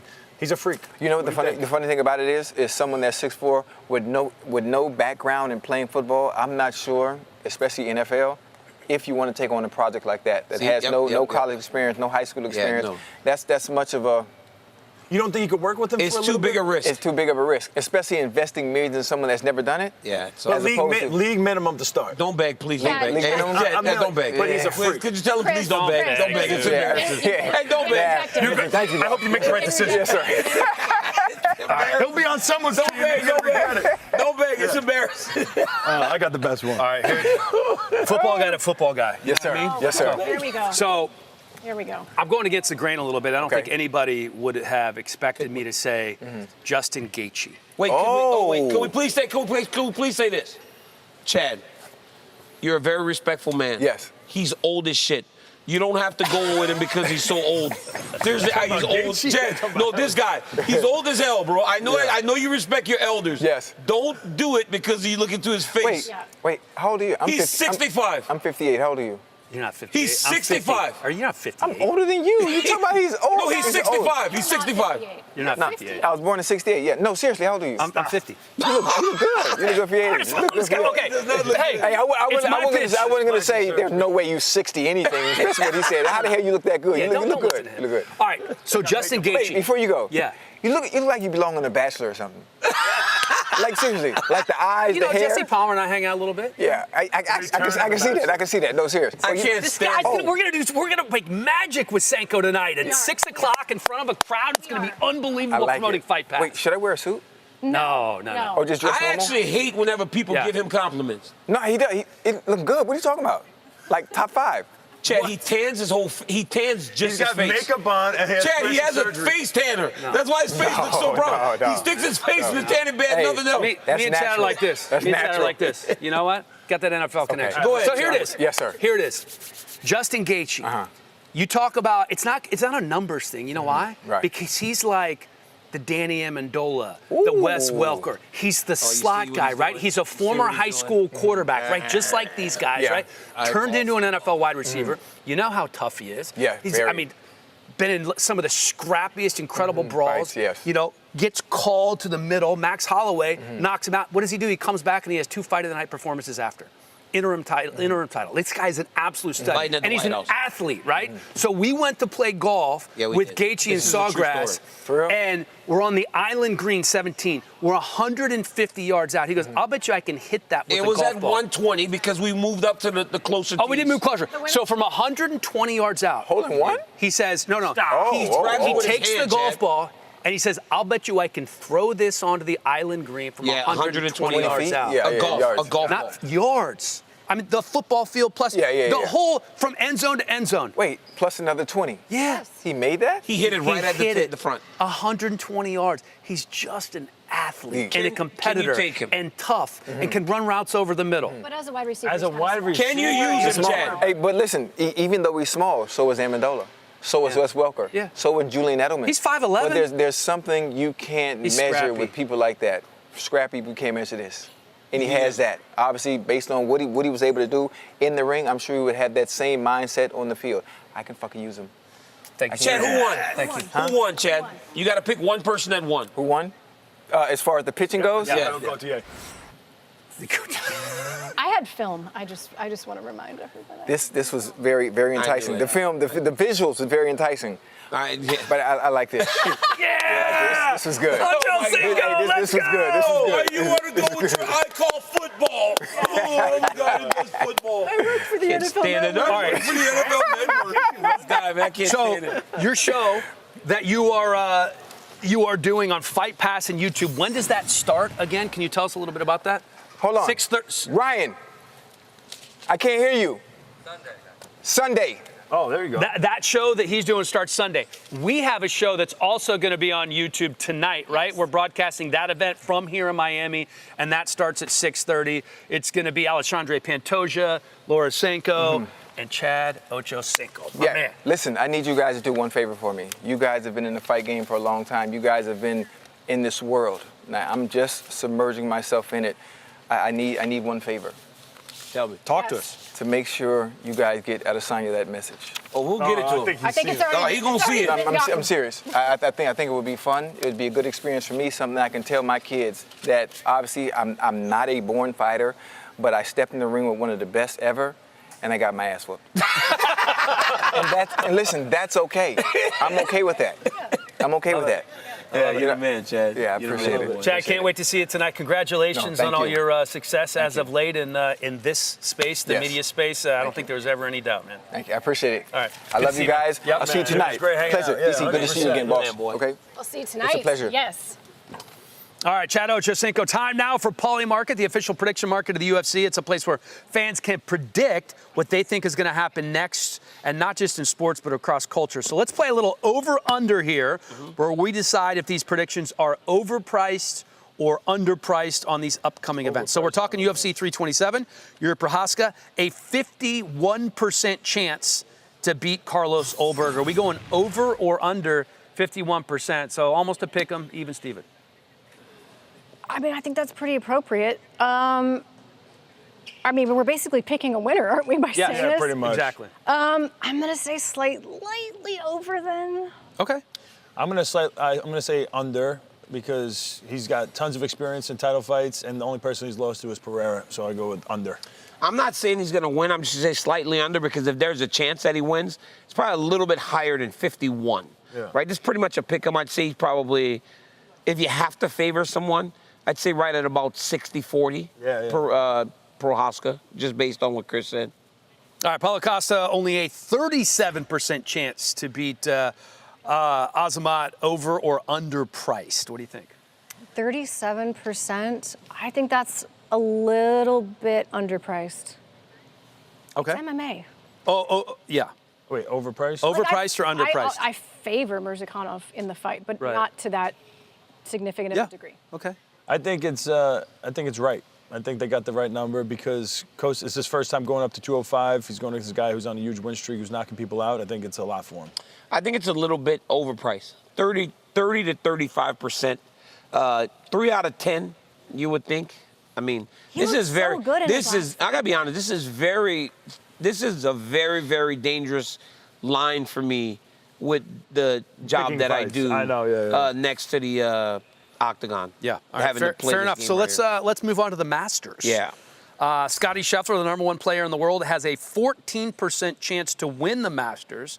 Is he overpriced or underpriced? And just remember, Senko, in a golf field, there's like 120 golfers. Thank you. I'm aware. Okay. Thank you. I'm just Jeez trying to help. Louise. I'm just trying to help. He and Rory, where really it should be practically a coin flip, in my opinion, because Scotty rules Augusta as long as he's not, accidentally getting arrested. you know your stuff. I feel like, I think that's really underpriced. So you think it should be like 20%? You know what? I'm. What do you think? You said overpriced? What did he do? No, I said it's way underpriced. I think it should be higher? between him and it's going to be him or Rory. Rory looked really good yesterday. Yeah, what did he shoot? 5 under. I don't remember what he shot, but he's in like 5 under. He's He was second. right at the top. Yeah. 5 under. I'm going under. Free Scotty.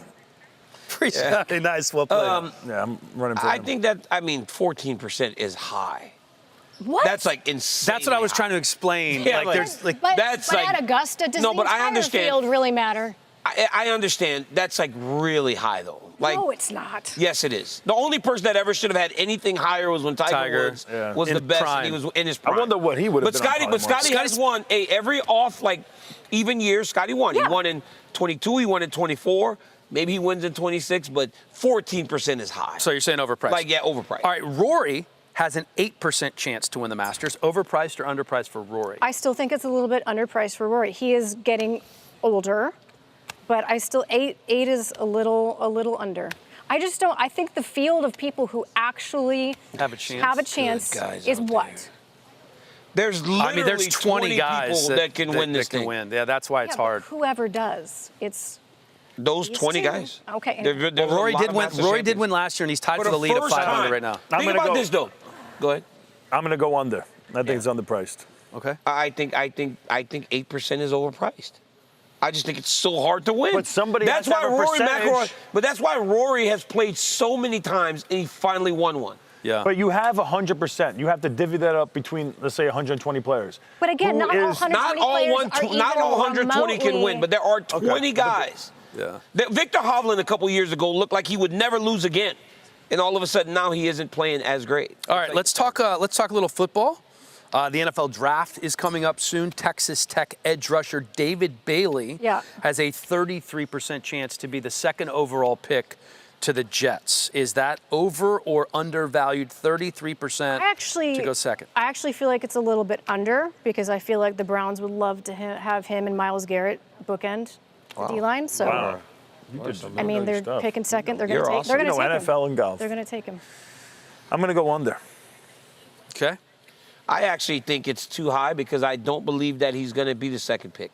Really, you don't think the Browns will? I think they're going to pick Arvell Ohio- Reese. Nope. I think one of those two those guys will go one. I don't think the Raiders are going to take Mendoza. I don't think the Raiders are taking Mendoza. That's I don't crazy. think the Raiders are going to take Mendoza. Because they have Kirk Cousins as the savior? They're going to wait till next year. We've seen this movie before. They wait until next year. All right, basketball. Oklahoma City, the Thunder have a 41% chance to win their second straight NBA championship. Overpriced, underpriced, the Thunder at 41%. I think that's over. I think NBA teams don't really start playing real ball until the playoffs, and regular season doesn't matter that much, so I think it's a little over. Fair enough. Like it. I'm going to say that's a good percentage to give for the Thunders to win. Yeah. That's under. They're literally the Warriors. They're loaded. They're literally the Warriors when they had Kevin Durant in the Bull. They're too good. Yeah. They're going to win. And by the way, they have 6 more wins than anybody in the Eastern Conference right now. Yeah, dude, they're so good. Yeah. And they're all young. That's a pretty impressive. They have built that franchise They're in the perfect so form. good. Download Polymarket, the official prediction I thought they were going to win 75 games. I did too, of the UFC. Live trade UFC available now in all 50 states. I believe we have a game on tap. Oh, yeah. What time is it, man? Oh, good. Oh, are you late for something? Well, we got that tea time. All right, where are we going? Right over here? This way, guys. All right, let's go over here. We have that tea time at 12:20. Don't tell Chad. Don't tell Chad. I don't like golf. Watch Can't your believe you step. disrespected golf like that. I know, right? Watch your step, guys. But then did you hear me? Like, did you hear us talking about the Masters? I gave it away, man. Hey, DC, you know we're still on TV? Oh, we are? Yeah. Yep. Yeah, my bad. Kind of gave it away so, when we watch golf. RJ, you going to run us through this? I'm going to run you through the game. Oh, Cheerios. So okay, Cheerios. great. Cheerios. Face down Cheerios. I don't know. Remember when we bobbed for apples that one time and I almost drowned you? That was awful. All right, let's take a look. Here's an example of what we're trying to do. Bounce the ping pong balls. I mean, what is happening? What is happening? This is the Miami Open of tennis. Why? You got to bounce the ping pong balls on the pan and get it into the bucket. Look at Coco. She made it. Oh, these are all tennis players for the Miami Open down here. Come on, baby. That was a lot of tries. But That's pretty sweet. All right, over here. Okay. 5 shots. Who's up first?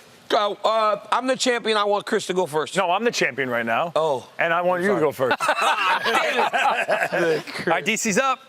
There's only 3. This can't be that hard. You think so? This is going to be hard. You'd think so. We had it 5 deep. And all right, DC. Set it down to 3. 10 tries. 10 tries. This is going to be too strong. Okay. 0 for 1. Oh, he's going to the same spot. Oh, dude, they're getting worse. Pot's crooked. Who gets progressively worse? This guy's terrible. I mean, my gosh. Shit. This is 5. Just put it in the That doesn't count. Oh, wow. 6. I mean, I've never seen anything worse. 8. He wasn't good in gym class. Oh, my gosh. He's got nothing. 10. That's it. It's over. Oh, that's it. No, I got one. doesn't count. I got one. No, that doesn't count. That's Please 11. give me one. No, but it also has to hit all 3. Hey, the crowd wants to count it, man. The crowd wants to count it. And you have to hit all 3 It pots. didn't hit the last pot. All right, here we go. Skip the pot. It hit all 3. No, I don't think that angle showed it. Hey, but the crowd wants to count it. Are we okay? Are we going to disappoint these people? No. All right. Tell me when. Sorry. Ready, go. Go.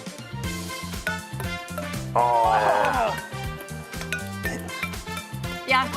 Wait, what the hell? So you can go over the pot instead of doing what the huh? Bro, this is... Yeah, but he's also doing it different than the way the people were doing it on TV. What do you mean? Okay. He came up with his own 7. technique. These are trash games, white people games. 8. Jen- Yeah. Of course he's good at that. He 8. played at his retirement home. 9, right? One more. Last one. They played at his retirement home. Yeah, they do. Right after water aerobics. Let's go. Right after water aerobics, you guys play that. That's I know you guys do that after water aerobics. So double bounces do count, I guess, because he double bounced a bunch. He double bounced a bunch of them. We got 4, guys. 4. We got to go. Let's go, 4's the number Senko. to beat. No, you got to push it forward. Oh, nice. That's good. What? oh. No, forward. You got to punch it forward like he did. DC's teaching like he did a good punch job. That counts. No. That counts. That doesn't count. Do what Helly did. No, you got to push it forward, right. Laura. There it is. Oh! That's great. One more. Push it. No, you got to push it forward. 8. How many is It that? needs to tap. It needs You only to have 2 tap. more. Oh. One more, last one. No! Good. It missed the last bucket. It didn't hit It missed the last bucket, and that's too many. Helly's didn't. She got 3. 3? I got So I got to beat 4. Well, no, because you took an extra one. I got 10 Your shots. last one before that 10 didn't hit the shots. bucket. Am I good? 3. Go, Chris. 4 is still the number to beat.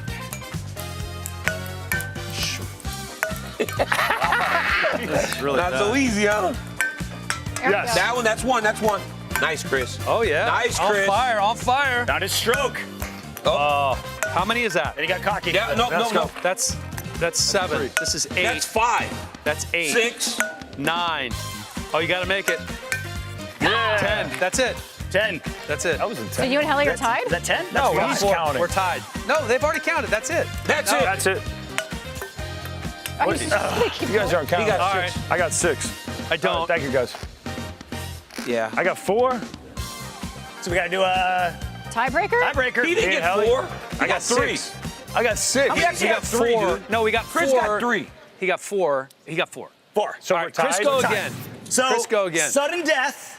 5 balls. No, Helly, you go first. Oh, you want me to go first? Does it have to touch every pot? Yes, Yes. you touch every pot. Now, it's just how many shots to get one, right? So it takes you 3 turns to get one. It's a 3. If you get the first one, Okay. it's just the least amount of times to get one in. So, Just get one in. 1.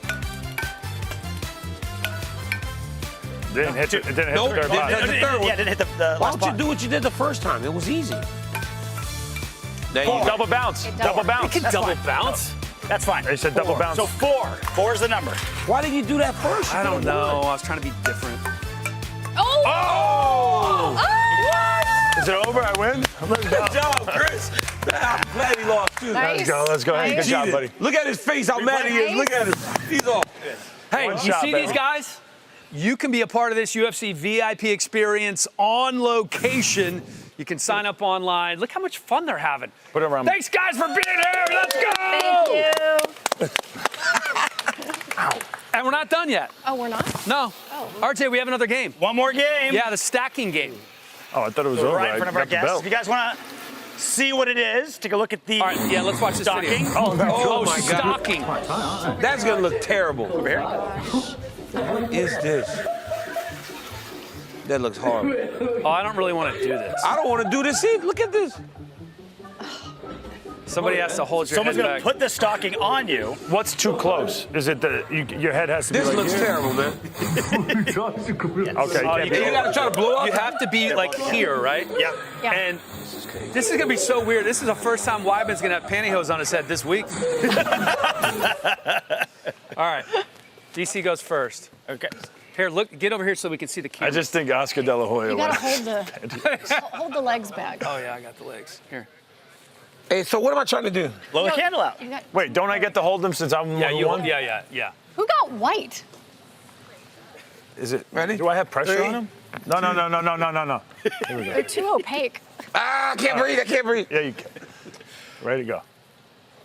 Oh, Okay. I told Wait, you he was this over the dude. table. He was way over the table. I wasn't over the fucking table. It was over the That's what I'm table. talking about. When you're a champion, you make shit happen. All right. Get the next guy. He's over the table. I just realized how to. All right, let me get It's this. so Yeah, we're gross. all- It's actually are we so all in gross. the I don't want same- to. Everybody in the same. You don't want to mess up your hair All right, transplants? fine. Come on. Fuck. You wish you went first, huh? Let me do it. We have enough Yeah. room. All right, it's not. We'll both do it. That's Come on. not. 3. Go, get him. I can't even hear anything anymore. Say, I brought my own. Okay. Harder. Harder. He's too close. You're too close. I'm not too Blow, close. Dan. Blow, Dan. Blow, Dan. Blow. Looks like he's dying. Blow, Dan. Blow, Dan. There we go. Oh, that's hard. That's really difficult. Yeah. I don't want DC doing it to me. No, I know it hurts. No, you're not doing it. I didn't do it like that to you. I'm not gonna do it to you, man. I promise. I'm gonna be nice. God, now we There's got numbers. that Look at nasty face. all the Dan's face. Dan's face. Look, is it? Let me put this. Oh my God. It's all in Dan's face. Dan's whole. Oh, yo, you're choking me. No, I'm not. You're choking me. Wait, let me just grab it. Hold on. Stop. All right, here we go. Hold on. I gotta get close. I got him. Hold on. I'm not letting you choke All right, me. go. Let me get close. Get my head here. This is close Walk me enough. forward. Walk me forward. You're so strong. Let me move. How are you so Go, strong? dog. Go, dog. You're too close.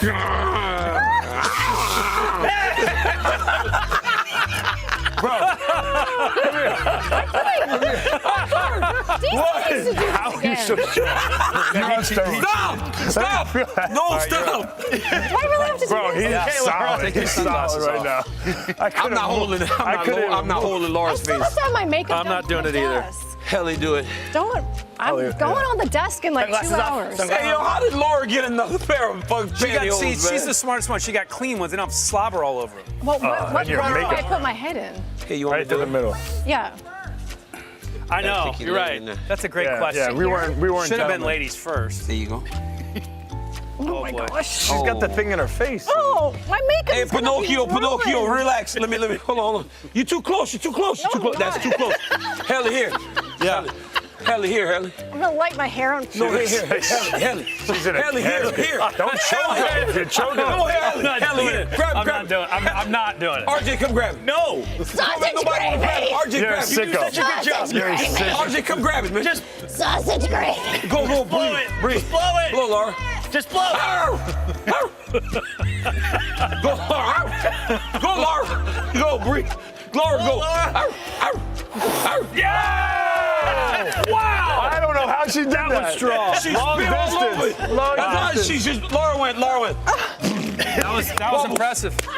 That was very impressive. I don't know how you did that. I did it fast. Give my belt. Oh, my head hurts. I did it fastest. Get my belt. No, man. no. I'm the I didn't- champion. Daniel, I I've used had our some- safety word and you didn't listen. I didn't. I said sausage Do we gravy. want to? God, you're supposed to the listen back of my when head I say hurts. that. Can we hear our fake Goo Goo Dolls song again, just to listen? Oh my God. The what? What? Our song for what about the '90s? Reminiscing. Yeah. Oh. Are we all doing that right now? I don't know. Are we? Yeah. Yeah.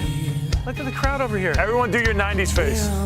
Make that, Like you're getting ready for face the like you're 90s. thinking about what you used to be when you were younger. This one Only was it. you have all this life ahead of you, young lady. Look at you. They're gonna ask at some point. I know. It's a great song. Yeah. Who wrote this? It is a great song. Thank you guys for being here. I hope you had as much fun as we did. Yes, thank you guys. I appreciate it. That was fun. Take care. And you too can get this UFC VIP experience. Some of these guys have done it 4 times. It's pretty incredible. Fun moments on today's show, as we always have on the way. So bad.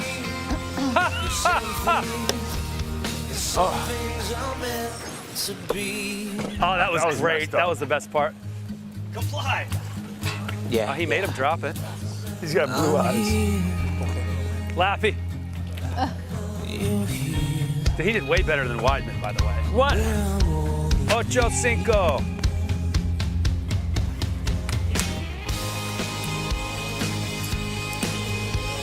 5. Let's go, baby.